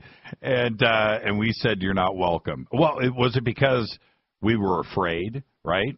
Was that part of it? That we didn't want to... Well, by the 80s, we'd already, a protocol had already been developed. Beacons were put outside our solar system, basically transmitting protocols that when you fly into our solar system, you have to stop within this certain quadrant, send a friend or foe signal, then be, given air traffic control information, basically. Interesting. And then later on, weren't more spheres arriving and positioning themselves throughout the solar system, and they were kind of, almost just appearing and disappearing? Yeah, they were coming in clusters. They started arriving from the outer solar system and basically portaling in through the sun. And as they would come into our solar system, they would immediately cloak, go transparent. And the secret space program, or the people in the military-industrial complex programs, were excited because they thought, all right, this is the return of the Sumerian gods, and they were excited. But these spheres, after they went transparent, they also refused to answer the hails of any of the humans trying to make contact with them. Interesting. So, they knew that something wasn't right at that point. Is this, and when we say sphere, and of course we have the sphere being alliance, and then we have the spheres that have appeared in your living room, are we talking about the same not the same thing, but the same technology? Are we talking about the same thing? Well, the spheres that have been coming in, they're energetic. They are not a manufactured solid sphere or ship. Right. Metallic. Yes, and the blue orbs that I see that come in the room, they are the exact same being. They're beings. They're the exact same thing as these giant spheres flying in space. They're indistinguishable. Now, okay. Now, is that sphere tech the same thing that I've witnessed, even with you when we were in Joshua Tree, when we saw those spheres in the sky? Is that the same tech? Or well, it's not technology. It's an actual. These are actual beings. These giant spheres are actual higher density beings. Right, and so that's what I'm trying to suggest here. When you and I were together at Joshua Tree, we had a large group of people together, and you and David had walked up to us, and we were having our sightings in the sky at that moment. You didn't really react. You know what I mean? You were just like, yeah. And I thought that that you would, oh yeah, let's do that. But your reaction to me was like, yeah, so. Yeah. Was that because you knew exactly what was going on? Well, I mean, I've seen that kind of thing so much. It's hard to feign excitement, you know.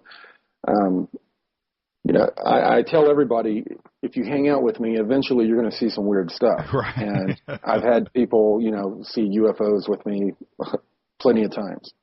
It was a pretty extraordinary evening. That evening and, of course, the evening before. And we spent a lot of time talking about it. But do you think that the appearance that was going on over at Joshua Tree that you witnessed and everybody else, do you think it's because we were there? Yes. A group together with that consciousness vibration is going to attract attention for sure. Yeah, absolutely. Now, we talk about this malevolent situation that is out there in the stars right now and also on this planet. And, of course, we talked about Greer earlier and his take on this. When you talk about the interstellar conflicts and those rebellions and or wars that are going on, who is fighting and why do we get involved? Well, we've gotten involved the same way that other beings have gotten involved with the Draco. There's one group that works alongside the Draco, just like our Dark Fleet does, and it is postulated that they're a conquered race, like we are supposedly, and they're about 8 foot tall. They've got blonde hair. A lot of people call them Nordics, except they got 6 fingers. Some of them have reptilian-looking eyes because they're hybrids between the two, between reptilians and this 6-fingered Nordic group. Right. And and they basically were serving alongside the reptilians for conquest, for the same reasons that the Dark Fleet people were. Karen just tweeted she was there that night with you and I at our little group. She goes, how do you expect Corey to get excited about a little UFO after 20 years in the SSP? Yeah. Dumb me. She's exactly right. How much of our local star system that we keep talking about, or this cluster, does the Draco control today? Not very much. It sounds like they're down to 2 star systems, including our own. But at different points, their control over the local 51 or 2 stars has ebbed, and it kind of comes and goes. Their power comes and goes. They get chased out of different star systems. They have to come back and reassert their control. I mean, that's what's been going on for eons. Why did the Draco live here? Why did they keep coming back? Our solar system and Earth. Well, I mean, it's a nice place to live. I get that, too, as well. But is there another reason? Yeah, there's a group of them that communicated that Earth was really theirs, that they had their genetics experiment going on here, that these different races came in, and basically 65 million years ago, if that's a big ringer of a time frame for you. Right. And wiped out the life that was here on Earth, which was the reptilians experiment, genetic experiment. And this new group decided to do this human experiment in the place of the reptilian experiment. And they claimed that because what happened here on Earth and some other planets in our local star cluster, where they had similar dinosaur type, I guess, things going on, that they had 3 lost races that they were upset about. But I guess short answer long, they're here because they feel like they originated here or they have some sort of claim here. And also, along the same lines, we keep talking about, the 900 different groups that are trading in our star cluster. And of course, the Dracos are part of that. But how many of those 900 know about Earth and know what's going on here? Or do any of them know about us? That's unclear to me. A lot of these groups are amoral anyway. A lot of them have agreements when they're traveling through this cosmic web between stars that when they arrive at a star system, while they're waiting to portal, to another star system, that they do not interfere in local, what's going on locally in that star system, that they do their business and go. Okay, we're going to be heading towards a break here, and I knew we were going to run out of time. We still have time left, but there's a lot left to discuss. So there's never enough time. Yeah, there's never enough time, man. We try. We do our best. Is this? I'm gonna bang out a bunch of quick questions. After you started hanging out in a couple of forums, Avalon and Todd, you decided to come forward. Why did you decide instead of staying in the background? Well, to be honest, I had planned to just provide information to researchers and stay anonymous. I had a job being a VMware cloud engineer where I was getting paid very good money, and I didn't want to rock that boat. Unfortunately, a certain researcher decided to go ahead and out my name anyway, and when that occurred, I really had no choice at that point. How is your wife dealing with this today, and has she witnessed anything?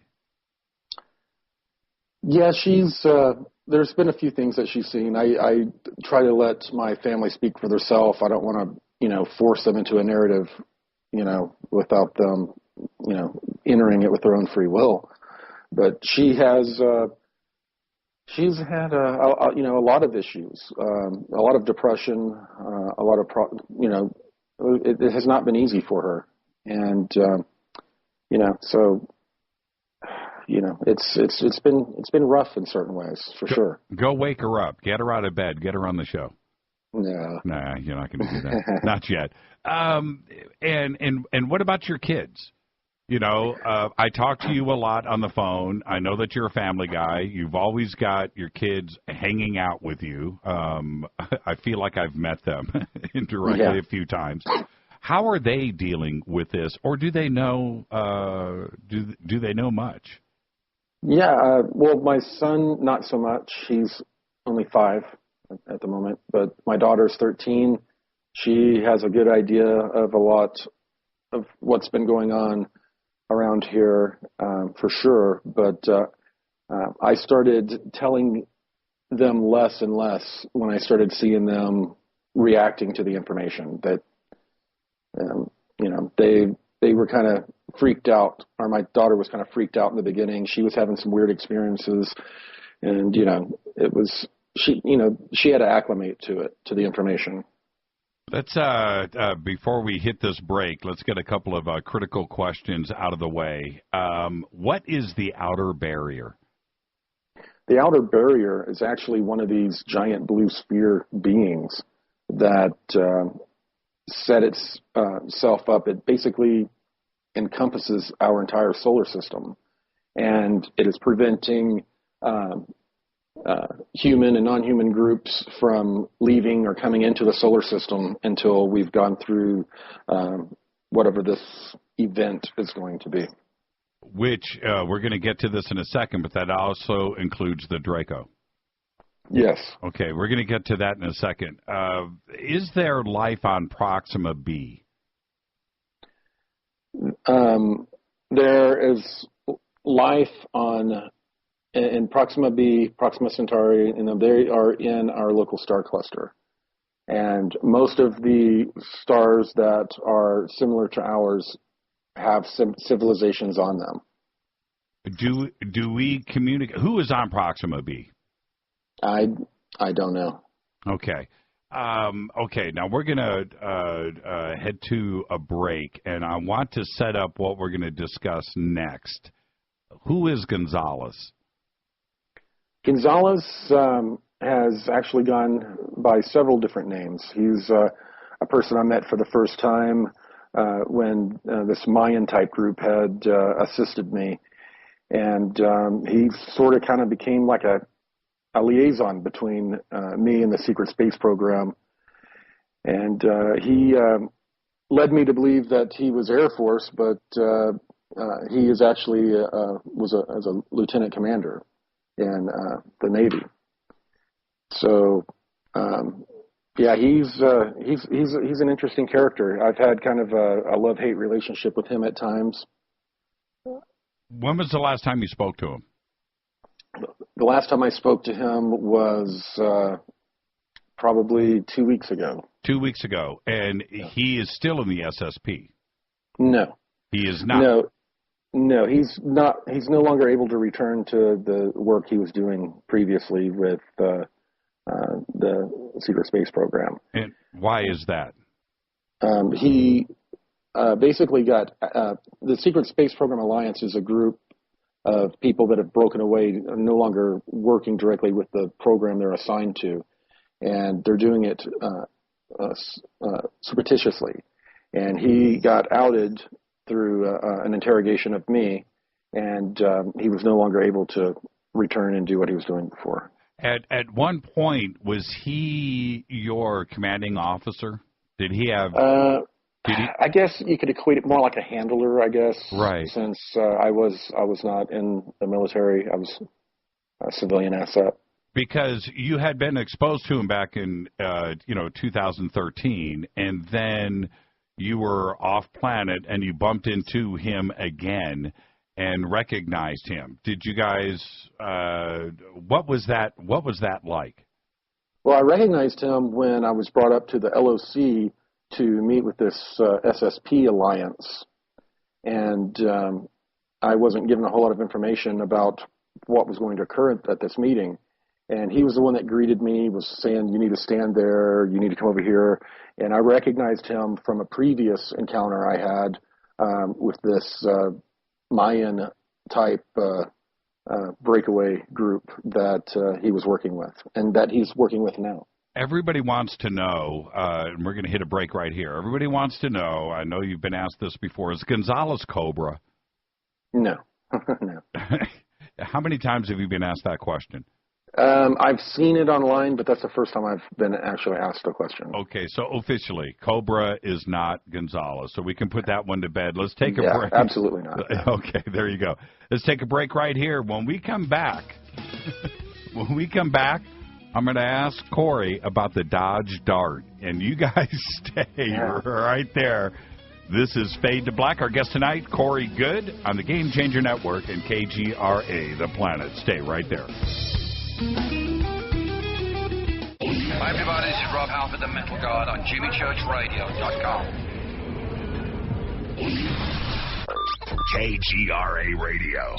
Intelligent talk. Did you know 40% of all cancer could be prevented? That's a fact. Along with maintaining appropriate body weight and regular exercise, the American Institute for Cancer Research and the USDA confirm that eating 9 to 11 servings of fruits and vegetables every day is the key. Now ask yourself, am I at risk? How many servings of fruits and vegetables did I eat today? Balance of Nature has solved this problem and provides an easy and affordable way to consume over 10 servings of 31 different whole fruits and vegetables every day. Call now to find out how to get your free month supply of Balance of Nature. Call 800-2468-751. That's 800-2468-751. 751. Call now, 800-2468-751. Or go online to balanceofnature.com. Use promo code TSL.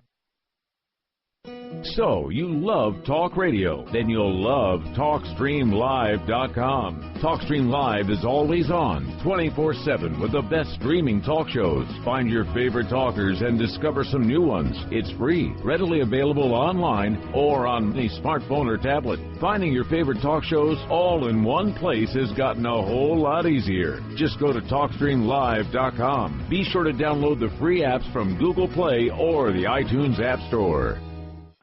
So, you love talk radio? Then you'll love TalkStreamLive.com. TalkStream Live is always on, 24/7, with the best streaming talk shows. Find your favorite talkers and discover some new ones. It's free, readily available online or on the smartphone or tablet. Finding your favorite talk shows all in one place has gotten a whole lot easier. Just go to TalkStreamLive.com. Be sure to download the free apps from Google Play or the iTunes App Store. If your home has hard water, then it's likely that limescale is clogging your pipes, damaging your appliances, costing you hundreds of dollars each year. You can eliminate limescale in the entire house with HydroCare products available at Wave Home Solutions. Easy and efficient with no maintenance, no salts, no chemicals, and no coils. And you can buy with confidence from Wave Home Solutions. Performance guaranteed. Just go to bestwater411.com. That's bestwater411.com. Did you know that when you're on the road with limited data or Wi-Fi available, you can still listen to every minute of Fade to Black by just calling 605-562-4482. No smartphone, app, or internet needed. It saves your data plan and no extra cost if you have unlimited minutes. Just call 605-562-4482. You can listen to me, Jimmy Church, on any phone, anytime, anywhere. Go Beckley Tappy.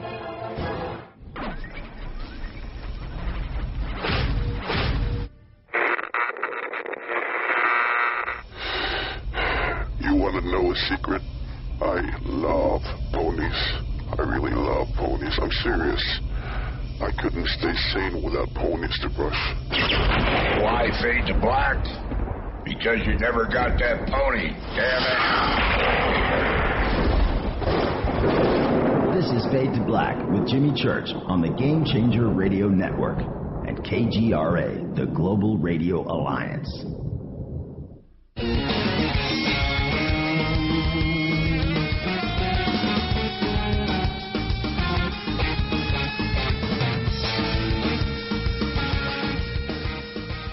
All right, welcome back, Fade to Black. I'm your host, Jimmy Church. Follow me on Twitter right now at JChurchRadio. Hashtag F2B is the sandbox. Hashtag F2BQ are questions for Corey Goode. Yes, we have a ton of them, and I promise I'm going to get them all in, and I will. And even if I have to force Corey into doing a little bit of overtime, but we will get all of the questions in. But I am first. Corey, before the break, I brought up the Dart, the Dodge Dart. What is the Dart? Yeah, it's a small transport craft that was used in the beginning when I was being picked up by the Secret Space Program. It was a 5-seater. It had 2 seats in the front for the pilot and co-pilot or navigator, and there were 3 seats in the back for, I guess, people like myself. And it was sort of a triangular-shaped small craft, kind of stacked up like a pyramid, and it could travel between here and the LOC in a very short period of time. Was it invisible? I mean, did your neighbors see this? Did it attract attention? I mean, I would think it would. It did begin to attract attention. There actually was, I believe, a MUFON report regarding it at some point. So, yeah, they stopped using that method of pickup. I got you. All right, now let's do this. I want to get a couple of things because I want you to tell us the story of the White Royal Draco and how did that happen, and lead us up to it. Then tell us the story because it is pretty dramatic. Yeah, it is. I was told that I was going to have to meet with this group, and I was not looking forward to it, of course. And the night of the meeting, I was picked up and taken in this larger shuttlecraft that they have that fits, it could probably fit, up to about 18 people. And the doors open on the sides, very similar to helicopters. They slid open. And I was brought to the roof of what turned out to be a hotel that had been shut down a long time ago. One of those garden-type hotels to where everything was on the inside. And when you ride the elevator down, you see a large area, and you immediately see like balcony areas, and you can look down at the bottom and see what would be the restaurant area. Yeah, like an atrium, those big open. An atrium, yes. Right, gotcha. And, we were brought down down to the first floor to where we were greeted by some of these human groups, these Committee of 200. This is a secret society that runs a lot of the financial and judicial systems in the West. And they ended up introducing me to this tall white reptilian that was like 14 feet tall. Huge. Huge. And, just huge. And this being was extremely psychic. I'd never experienced any type of interface like this before. It pretty much reached out and grabbed my mind to a point to where I didn't perceive anybody or anything else around me. It was just me and that being in communication, and it could manipulate what I was seeing. It was a very upsetting experience. Basically, the meeting was a meeting that they wanted to deliver a message to the Sphere Being Alliance. They wanted to be allowed to leave the solar system to get past the outer barrier, and to negotiate being able to do this, they offered to hand over all of their lower caste reptilian servants as well as their human servants. Did he speak, or was this done telepathically? It was done telepathically. And now, help me understand here. If he's 14 feet tall, you're 6 foot, right? You're looking at his kneecap virtually, right? So it wasn't his kneecap. I was having my face. Okay. All right. Yeah. Right. And so you're looking up at him. What was his face like? His eyes? What did he smell like? What was this experience like? Well, we're programmed. We have this deep programming, and I don't care how many times you run into these reptilians. There's a genetic programming that humans have that make us scared or leery of them. And, as many times as you run into them, you still have this visceral reaction the first time. And the smell, they have this pungent, musky, urine-y, horrid smell to them that, it's repulsive. Right. Yeah, it's just thick. It stays on you. And I'm just imagining, an albino 14-foot reptilian staring down at you. Did he put you into a trance? Is that the word I'm trying to find here? I don't know if I would call it a trance, but he took over my conscious state. Right. He took control of you. And that was the message that he hit you with. He was trying to work a deal. Right. And what did he offer up? That the royal caste would offer up all of the castes below them would hand them over to whatever benevolent ETs were here or the human space programs. They would hand over this lower caste if they would be allowed to leave the solar system. And when you say lower caste, are you insinuating that he had slaves, human slaves, earthlings? Well, yes, they had human slaves, but they have a caste system. They have multiple ET groups that they work with, and within each group they have social castes. Did he have a harem? Man, I'm not even being funny here. Did he have something like that going on? Yeah, he had some young blonde women that were sex slaves. Obviously his slaves. Wow. Did you see them? Were they there? Yeah, they were standing a little bit behind him and behind his legs. They had been sprayed with whatever this musky stuff is, and they smelled horrible as well. But as we were leaving, we were able to communicate with him as a good faith gesture. Please hand over the humans you have with you, and we were able to take them with us. Okay. So now, obviously, you've been given a deal, an offer. Did you immediately leave, and what did you do with the information, and what was his answer? Well, very, very soon after I was brought back, I was picked up by one of these blue spheres and taken before the blue avians. And it was obvious from the very beginning that they were not going to accept this deal.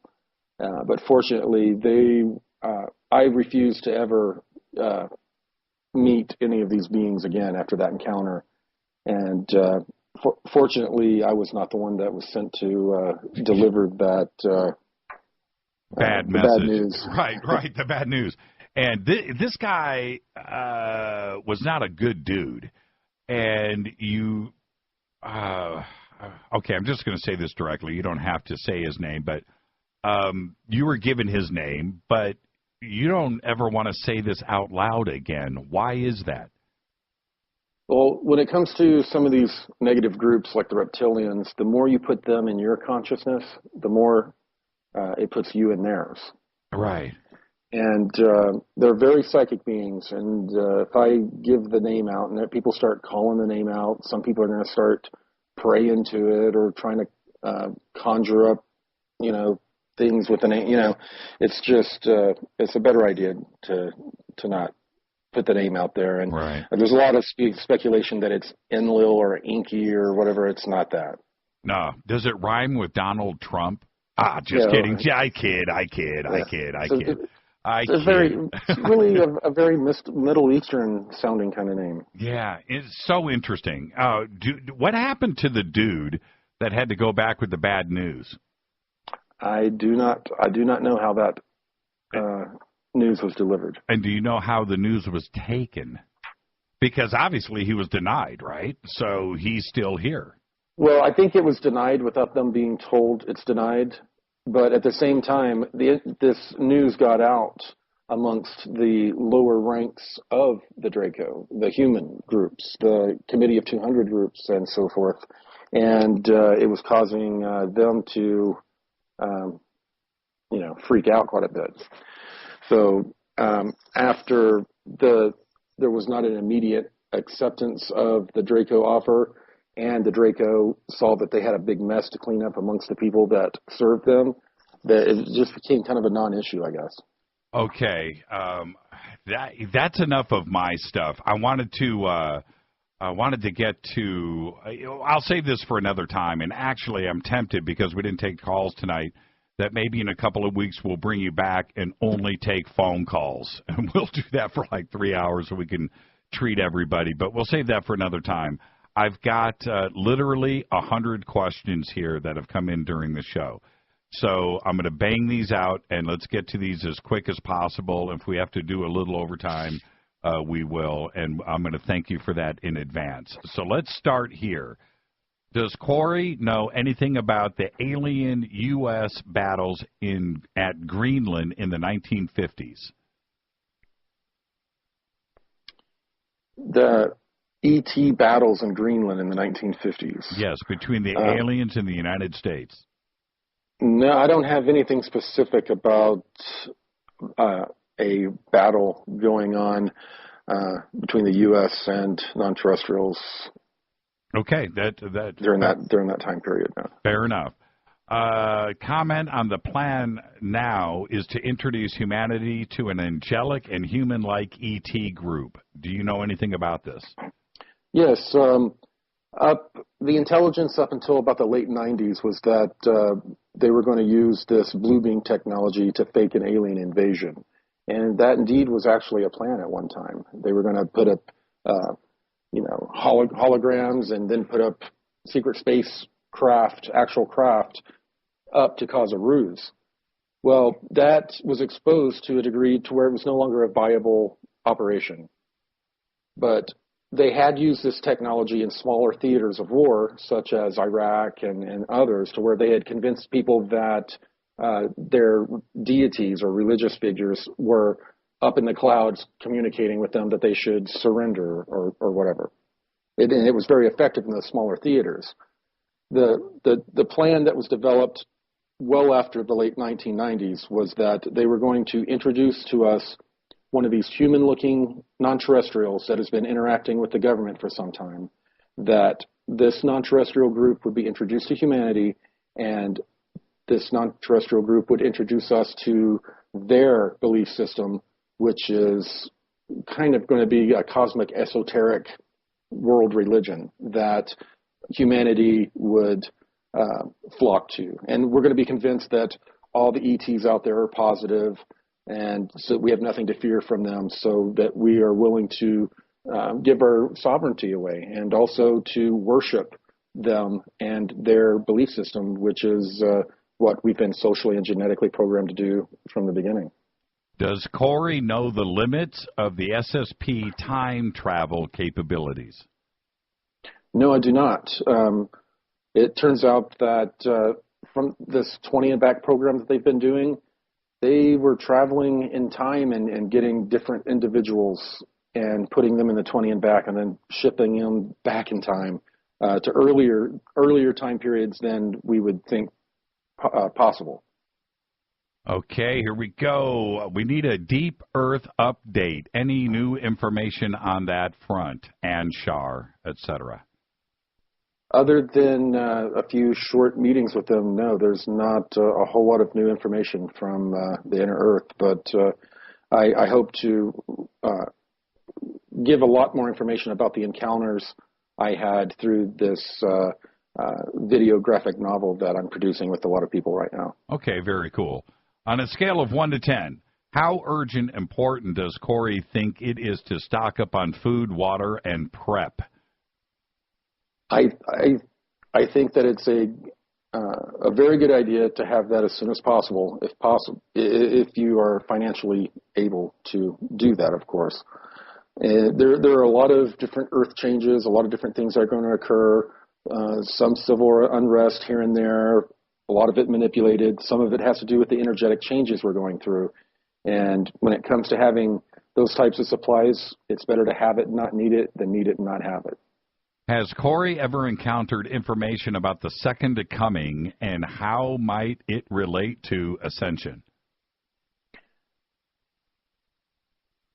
I have not received information through the space programs about that. You know, a lot of this stuff also, you know, I have to postulate like everyone else. So I wish I had all the answers. Have you ever heard of course you have, the Hillenkotter or the LeMay? Yes, you have, right? That is all through, and you've seen the illustrations. Yes, I've seen the illustrations. How this isn't a quite, you know what, I'm going to keep my questions out of it. I've made a deal. I'm just going to read through these. I wanted to keep going on the Hillenkotter. Ask Corey for Earth's Cosmic Neighbors group if MICCA's people, I think that's Mika's, are a third and fourth density. I know you've talked about this before, but this is a good thing to address right now. Are they third? Like, is there going to be a fourth? They are fourth density, and basically they're still in transition. They're fourth density, just like we're third, fourth transitional density right now. Right. This is from Ronnie McMullen, one of our sponsors here on the show, and he was on earlier before you. I don't know if you listened to Ronnie, but he had a question for you. He wants to know, will there be a major ET event, not a sighting, but an event in the next 24 months? I do not know. I know that the powers that be are trying to do a fast track on unrolling this partial disclosure for us, to where they're going to let us know about the secret space program that I told you about with the 2 space stations. And the part of the narrative is that they're going to introduce us to a very human-looking non-terrestrial group, but at what time stamp in this plan they're going to do that, I have no idea. Have you been in contact or worked with recently with other claimed members of the SSP, like Tony Rodriguez of the Dark Fleet and Randy Kramer? No, I've not worked with either of those 2 individuals. This is from Matt in San Francisco. Could Corey comment on the latest WikiLeaks scandal involving emails? This is about Pizzagate. I'm going to skip that. No Pizzagate on the show. I'm reading everything. Just so everybody knows, I'm not censoring anything unless it says Pizzagate. Are the blue avions that visit, are the blue spheres that visit the blue avions? Are they the same, one and the same? The blue spheres that visit, are they the blue avions? Oh, are they the blue avians and the spheres the same thing? Yes. Oh, no, they're not. The blue avians are a 6th density group, and these blue spheres are actually what they say are 9th density beings, and they are all working together. Now, which I almost have to drop in here. Raw Tier Air, right? When he contacted you in a sphere. So is he the sphere? And when he grabbed you, were you riding with him when you guys left your living room?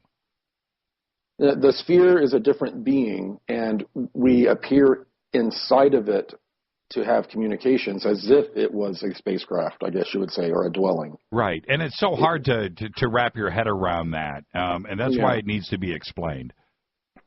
Yeah, when I arrive in one of these giant blue spheres, there's this type of crystalline floor that appears, and then I'm walking basically on a floor that is not attached to anything, floating in the middle of the sphere, walking around on this crystalline type floor. Right. And I have meetings with other beings and people that have been brought there as well, including the blue avians. And when I see the name, Raw Tier Air, I immediately think of Egypt and I think of Ra. Right. Have you asked him? I don't want to be cavalier, man, but have you thought about asking him? Is he one and the same? Yes. They were very heavily involved with several of our civilizations in the past, and they came down to deliver messages, and each time they delivered a message, we took it, turned it into a religion, distorted it, and but yes, they've made contact with us, including the Sumerian and Egyptians. So, is there a connection, Ra and Ra? Or, there appears to be, yes. Yeah. Okay. Moving on. This is from John. Was the Star Wars program in the 1980s partial disclosure of the SSP? It was more of a partial disclosure of a cosmic awareness and I guess, cosmic mindset, and how things sort of have occurred over thousands of years. So in a way, yes, it wasn't, other than the fact that their big wedge-shaped battle group, or their big carrier ships, looked a lot like the Dark Fleets. Most of the disclosure was just, letting us in on their belief systems and what is kind of going on out there in the cosmos. With your comment about the beehive earlier in the show, this question came in, and is there a connection with Middle Earth and your beehive comment? Oh, you mean honeycomb? Yeah, honeycomb beehive. Yeah. Yes. Yeah, the honeycomb Earth, the Earth is a lot more porous than what we've been told. And yes, these groups, various groups over millennia have retreated into this porous part of the Earth where they're shielded from all the catastrophes and changes that occur on Earth, but also they are shielded from the sun and cosmic rays. Is there anything positive you can say about E.T.? What is your plan for the future with disclosure, and what would that aftermath be like? Yes, there's a lot to say positive about non-terrestrials. For the most part, most of them are good. Most of them would love to interact with us and assist us through a lot of our challenges that we have ahead of us. And for future of disclosure, I hope to be amongst everyone else pushing for a full disclosure narrative while they are unrolling this partial disclosure as we speak. They're already starting to show a lot of their SSP craft in the skies. And mainly what you're going to see, like during the day, are these big white orbs that are just giant coronas that are surrounding the craft. Is the Mayan breakaway group here to assist humanity, and if so, how? Are they in contact with us now? They are not per se in contact with us now. Their stance is that once we take care of all these problems ourselves, they're ready and willing to come in and help us with the healing aspect, which is it turned out they help a lot of people with emotional healing. I have a pile of questions left. Can you hang on for another 10 minutes after the break? Yeah, 10 more minutes. 10 more minutes. Thank you so much, Corey. What a conversation tonight. Our guest is Corey Goode. This is Jimmy Church and Fade to Black on the Game Changer Network and KGRA The Planet. You can follow me on Twitter at JChurchRadio. You can follow Corey at Blue Avions. I promise I get all of your questions in, and I will do just that. Stay right there. Our guest tonight is Corey Goode. We'll be right back.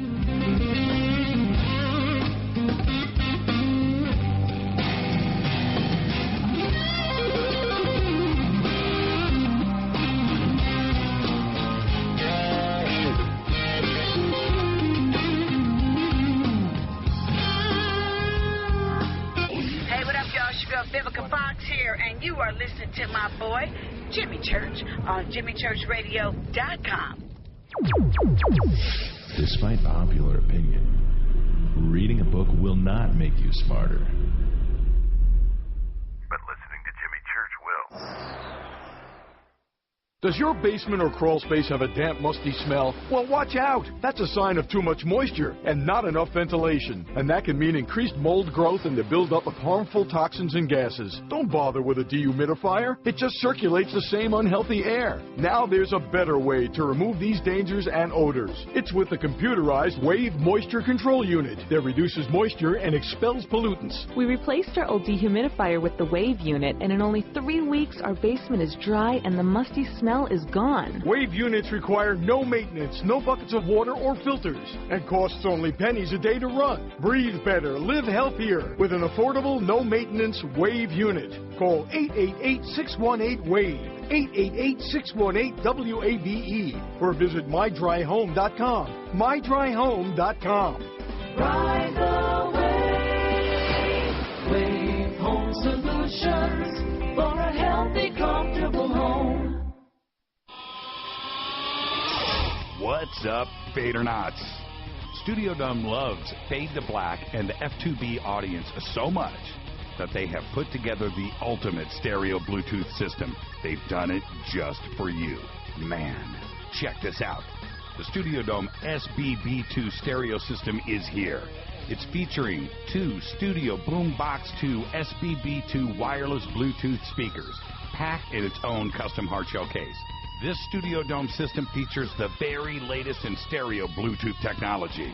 The 2 full-range boomboxes are in true wireless stereo. You've got to hear this. It's amazing.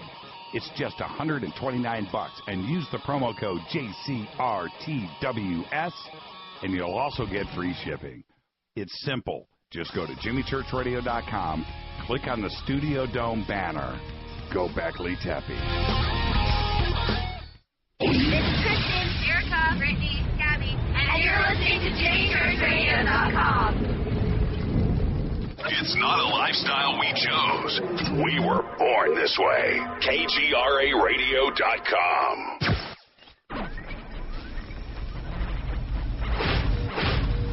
This is KJCR at JimmyChurchRadio.com.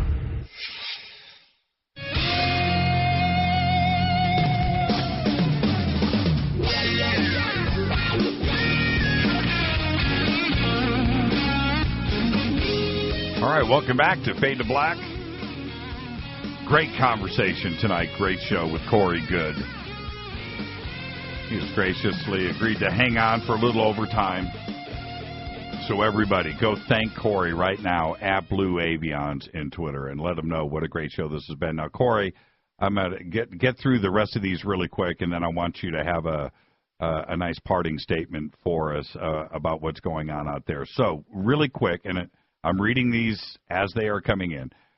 Please ask Corey, don't laugh, Corey, if the Earth is flat. Mm-hmm. The Earth is absolutely not flat. When I've been out there, all I've seen is spherical geometry. I have not seen any of these domes that are being talked about. That was a thought experiment that was put out a while back, and it's taken on a life of its own. It just won't go away. It's so funny. Yeah. So the first time that you heard that, did you laugh out loud? And it's okay to say if you did, because I did.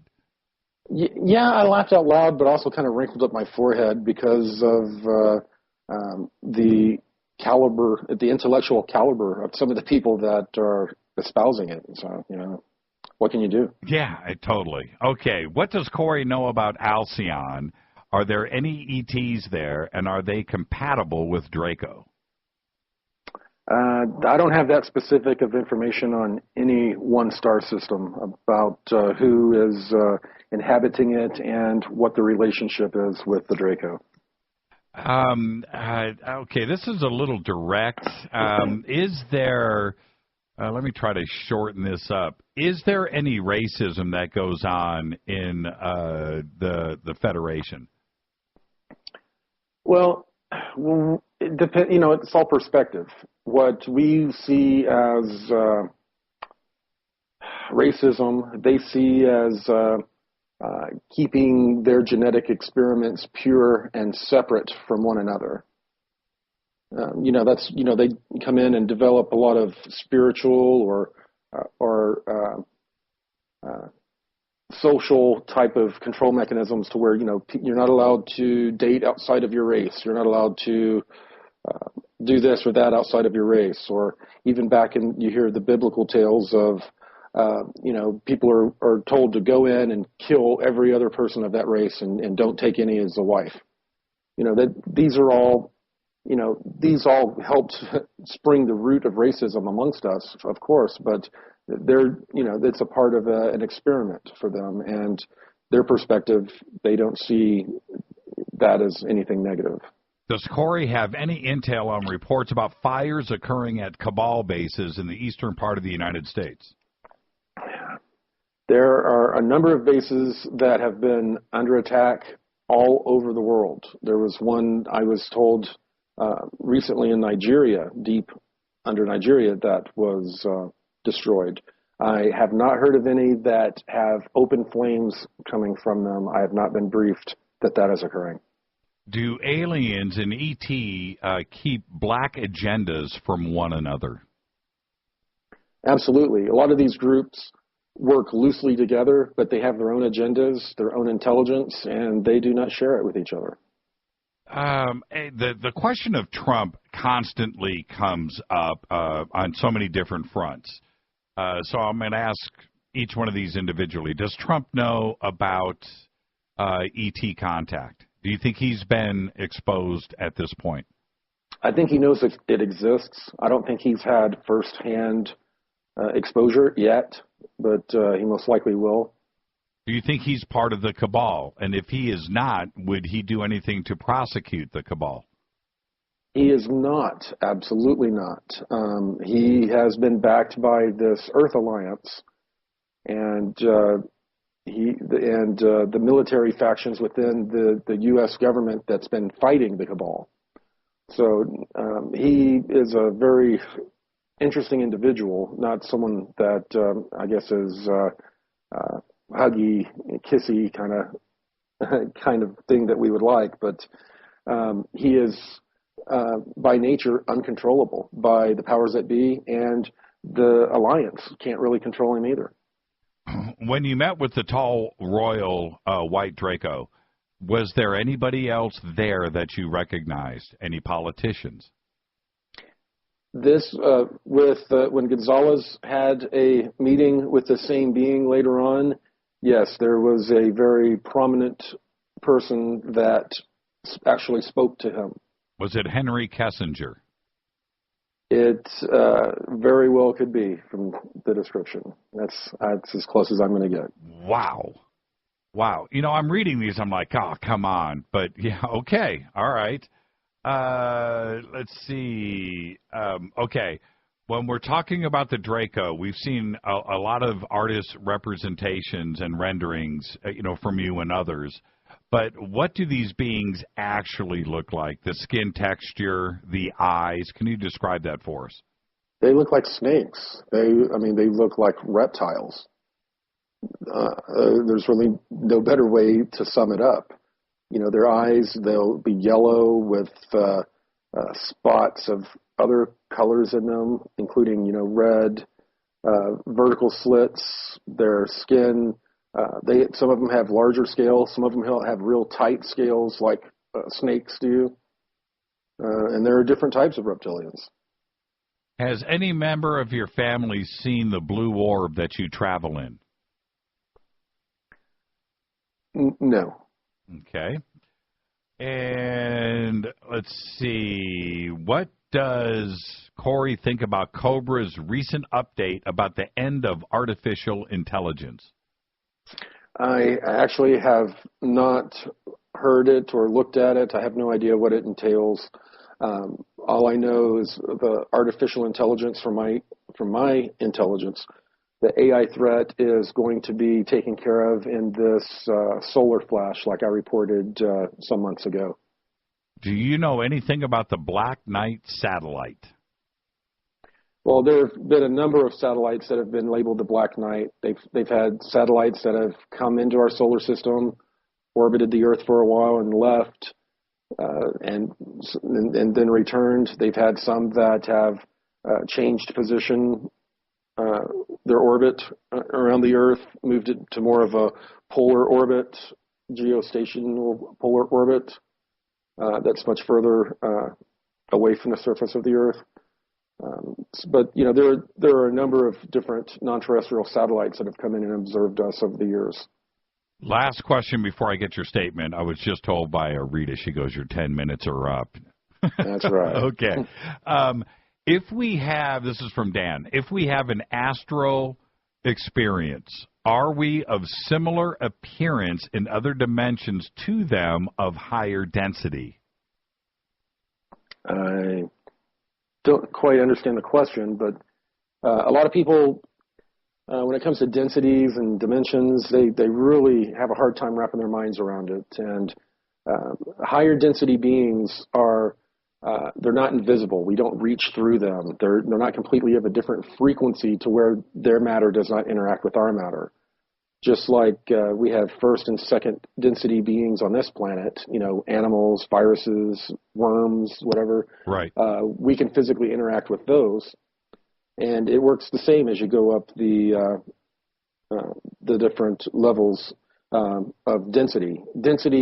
The higher density being basically has a higher vibratory consciousness state, and because they have this consciousness state, they're able to control matter, including the matter of their own bodies. So they could pass through us, pass through walls. I know that's all science fiction, kind of a way of looking at it. They use a consciousness type technology. Right. Most of these fourth density type groups do. It's a technology that's consciousness based, but yeah, if they were in the room with us, you're going to see them, you're going to be able to touch them. It's not some sort of where you're magically going to walk through each other and they're on a different frequency. That's not really how it works. Well, here we are. December 1st is a couple of days away. We got 32 days left in the year. I cannot believe that 2016 has passed like it has. But here we are, and 2017 is right around the corner, Corey. What do you think about this year, and what do we have to look forward to next year, and what have you been told about both? Well, I'm happy to see 2016 go. The election process was just, it was horrible. But, for the future, it is what we make of it. We are a collective consciousness that has forgotten that we're, one being. And the little fragmented pieces of this being that are our individual selves are co-creating our future together. And so, our future is up to us. It's what we want. If we put out into the universe that we want a positive experience, we're going to co-create that together. I want to thank you, my brother. Thank you for everything. Thank you for coming forward and hanging out with us. You know how much we appreciate it here, and I want you and your family to be safe, and we'll be seeing you out there here very soon, and I can't wait to hang out and break bread with you once again. Thank you so much, Corey. Thank you. Corey Goode, everybody. Thank you so much, Corey. And I'm serious. Oops, I just, why did I do that? I hit the wrong commercial 3 times in a row. I want to thank Corey, and you can follow him at Blue Avions. His website is Fear Being Alliance. Go follow. And his YouTube channel is there, too, as well, and he's always posting new stuff. And go check out the Mount Shasta Part 1 and 2. It is excellent. This is Fade to Black. Thank you, Corey Goode. I'm your host, Jimmy Church. I'll be right back after this short break. I'll open up the phone lines right after this. Stay with us.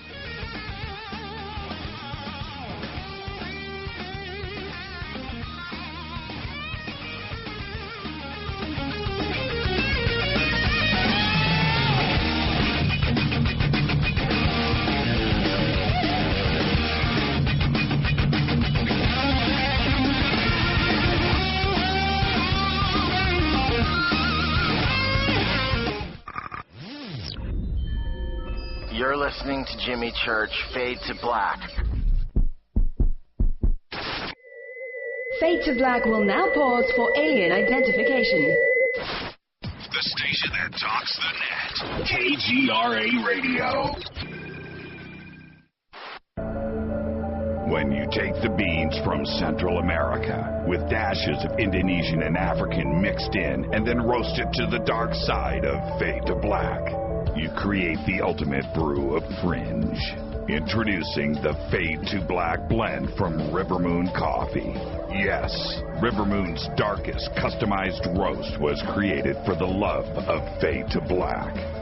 The alchemy of masterful roasting and smoking the beans is in every sip of this full-bodied, dark Java. I need my coffee dark, deep, with distinct bittersweet chocolate highlights, just like the bunker.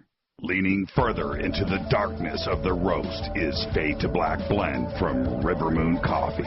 Just click on the banner at jimmychurchradio.com and use the promo code F2BBLEND for 15% off of your order today.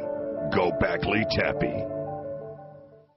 Hi, folks. In a world of GMO, genetically modified organisms, that is, chemicals, processed foods, and a healthcare system that's unraveling like a cheap suit, it's time to prepare. God created herbs, and herbs help man. Our body can heal itself, just sometimes we need assistance. You need some help? GetTheTea.com. That's GetTheTea.com. Our mild detox is quite powerful with its unique blend of 8 different herbs. And if you're looking for more, our non-GMO supplements will help you with different needs you might have. Health should be a top priority. Take care of your health naturally. Log on to GetTheTea.com. That's GetTheTea.com. Give your body a treat. Let the herbs do their thing naturally. Read all the testimonies on the website, GetTheTea.com. That's GetTheTea.com. Sickness and viruses are like intruders, and herbs are like warriors. Let the tea work for you. That's GetTheTea.com. 9 out of 10 geneticists agree. Fade to Black is not your father's radio show on the Game Changer Radio Network and KGRA, The Planet. Hi, this is Chase Kletzky with Fate Magazine Radio, and you're listening to Jimmy Church and Fade to Black on the Game Changer Network and the KGRA digital broadcast station where the Fade or Nots rock. Hi, this is Rob Reiner from Anvil, and you're listening to JimmyChurchRadio.com. What's up? I'm Chris. What up? This is Kyle Massey. You're listening to Jimmy Church Radio.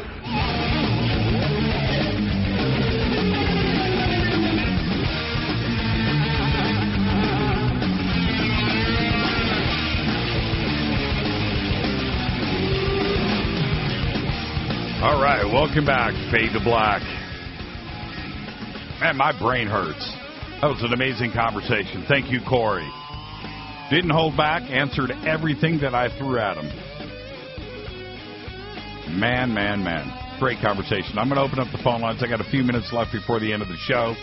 323-825-5045.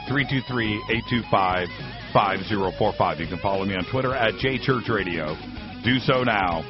Hashtag F2B is the sandbox. Email is Jimmy@JimmyChurchRadio.com. You know what I forgot to ask Corey about the turkey UFO last night? I thought, man, okay, that's the way it goes. Hi, you're live on Fade to Black. You're live right now. Hello? Yes, you're live. Hi, I'm Carrie Guerin-Scoggins from Cleveland, Tennessee, and I wanted to ask Corey Goode if he knows that on YouTube, of his channels, the reason I saved screenshots to prove this is not a wild conspiracy theory, that whenever I get on his sites and leave a message, I know that they're fake pages because when I go to my other YouTube channels, I see that those comments aren't there, but if I go back, they've not just been deleted because when I go back to the other channel still has them. Right. It happens to, Carrie, it happens to my channel, happens to everybody's channel. It's how you have the channel settings on the inside. So some people's comments appear on one side and don't appear on the other. I post comments all the time on my own channel that don't appear. You don't think they're illegally using redirecting software? No. Well, I started doing the redirecting software on my channel because I saw through an unusual link that they had an exact page up, exactly like mine, only the suggested videos were different than the ones that were supposed to be for the Carrie Guerin-Scoggins. Right. I get that. And we have, I'm just telling you right now, there are probably 20 fake Fade to Black channels out there right now. And every time we have a management company that manages everything for us on YouTube. And they are constantly, and I mean daily, fighting fake Fade to Black channels. As soon as we get one pulled down and we have direct contacts to YouTube, we have a YouTube representative there live. I can call on the phone right now and tell them what's going on. And as soon as it's pulled down, another one goes up. As soon as another one's pulled down, and they are so fast with it. And they turn around, they've got a Google Plus representation linking back, and as fast as we pull them down, they're pulled back up with our official artwork. Everything is there. They've got fake subscribers that pop up. The channel's pulled down, a new channel goes up, and they have 10,000 subscribers. Well, that's impossible, and it's created in one day. So we combat it constantly on a daily basis. So it's out there. I saw that I had a lot of enemies that hated my End Times Prophecy news update, Carrie Guerin Scoggins webcast. It is a religious right Republican, and actually I'm the person who coined the phrase Tea Party. So I understood that I had a lot of political and religious enemies with a badge, and I went to the Attorney General here in Cleveland, Tennessee, Stephen Crump, hoping that he will undo some of the fake pages on my behalf. I hate to have to file suit over it. There was a federal Supreme Court ruling. Well, you can't do that, but because you're never going to be able to pull somebody in from Vietnam to go to court. The only thing that you can do is go through. In Tennessee law enforcement doing it. But they can't do anything from somebody in the Philippines. It doesn't work that way. So the only way that's not who has the fake pages up for me. I don't know about Corey Goode, but concerning my own fake pages, I'm positive that it is Tennessee law enforcement. And again, there was a federal Supreme Court ruling saying that United States law enforcement can no longer use fake pages and redirecting software. Come on, Carrie. You know better than that. They do it all day long. They do it all day long. It is a federal Supreme Court ruling. We can file suit at least, even if we can't get them held to a higher standard like they're supposed to be. Okay, but seriously, have you ever heard of Project Mockingbird? Yes, I have. Okay, well, there you go. There's all the fake pages all the fake websites, fake YouTube, they do it all day long. And all the fake, think about that, Carrie. But listen, I got a ton of calls lined up here, so I want to thank you for calling in. For Corey's response. Thank you. You got it. Hi, you're live on Fade to Black. Who's calling? This is Maria. I'm calling from San Jose. Jimmy, I love your program, but I have a question regarding how everyone's talking about preparing and, getting food ready and prepping. Mm-hmm. What is your opinion on that? I have my food. I have the 2 weeks, 3 weeks kind of thing going. And I live in California, so, you have the earthquakes. And right. We've had a lot of them globally lately, if you've noticed, some big ones. How do you feel about it? Are you preparing? Do you have your stash somewhere? Right. Do you have your stash of coffee? Yeah, exactly. And, this is the thing, is I have two takes on this. Number one, I don't want to scare people. I don't want to put the fear of anybody and have them go and no, I don't want to be part of that. But on the same token, and you're right, I live in Southern California. So just in case, it is a good idea to have in your garage 3, 4, 5 cases of water. They cost $1 each from Costco or whatever, right? Stock up on that and just have some stuff just in case. You know what? Forget about an earthquake. Forget about an alien invasion. What if you lose your job, right? And you get fired? It'd be a nice... Right. It's a good idea to have I've been through 3 major earthquakes. Yeah, me too. Southern California, up Northern California, and the one in Central California. So I know what it's like. And you weren't prepared any time, were you? Tell me the truth. You were not prepared. To be honest with you, no, I wasn't. Exactly. And I was pregnant. Yeah, exactly. That's during one of those times. And that's the mentality of the people in Southern California. You have an earthquake, right? Everybody goes out and get the earthquake kits, and then they forget about it. And then something happens here in Southern California, whether it's fires or disaster or earthquake, and nobody's prepared. Nobody knows what to do. So yeah, absolutely. Am I prepared? I am semi-prepared. I'm semi-prepared. I hope you have your coffee. I've got stock somewhere. There's one thing this house will never run out of is coffee. So, hey, Marie, thank you. Is it Marie or Maria? It's Maria, but that was sweet. Thank you so much. Okay, thank you for the phone call. Have a great evening. Yeah, you too. And you are absolutely right. Thank you for the phone call. Here in Southern California, man, it's so funny. After each one of the earthquakes, everybody went out and got these. I bet you there is nobody in Southern California that has an earthquake kit in their garage. They ate it a long time ago. All right, it's buried.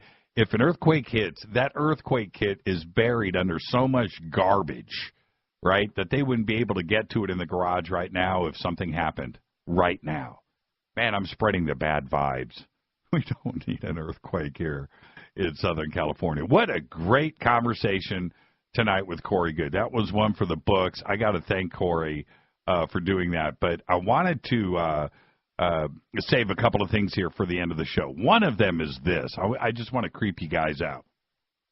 Scientists performing biodiversity surveys in Ethiopia have come across an ant species that has all of the earmarks of becoming the apocalypse, the end, a global invader taking over your house, everything.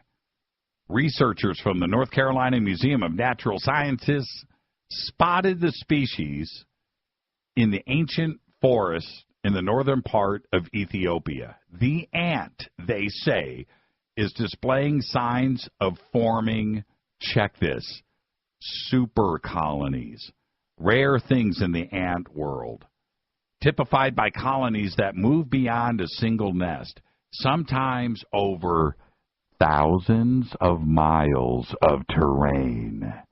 Super colony ants essentially expand their turf without constraints. They're a threat to everything. Structures, humans, crops, and other species and animals. That's right. True to that description, the worrisome ant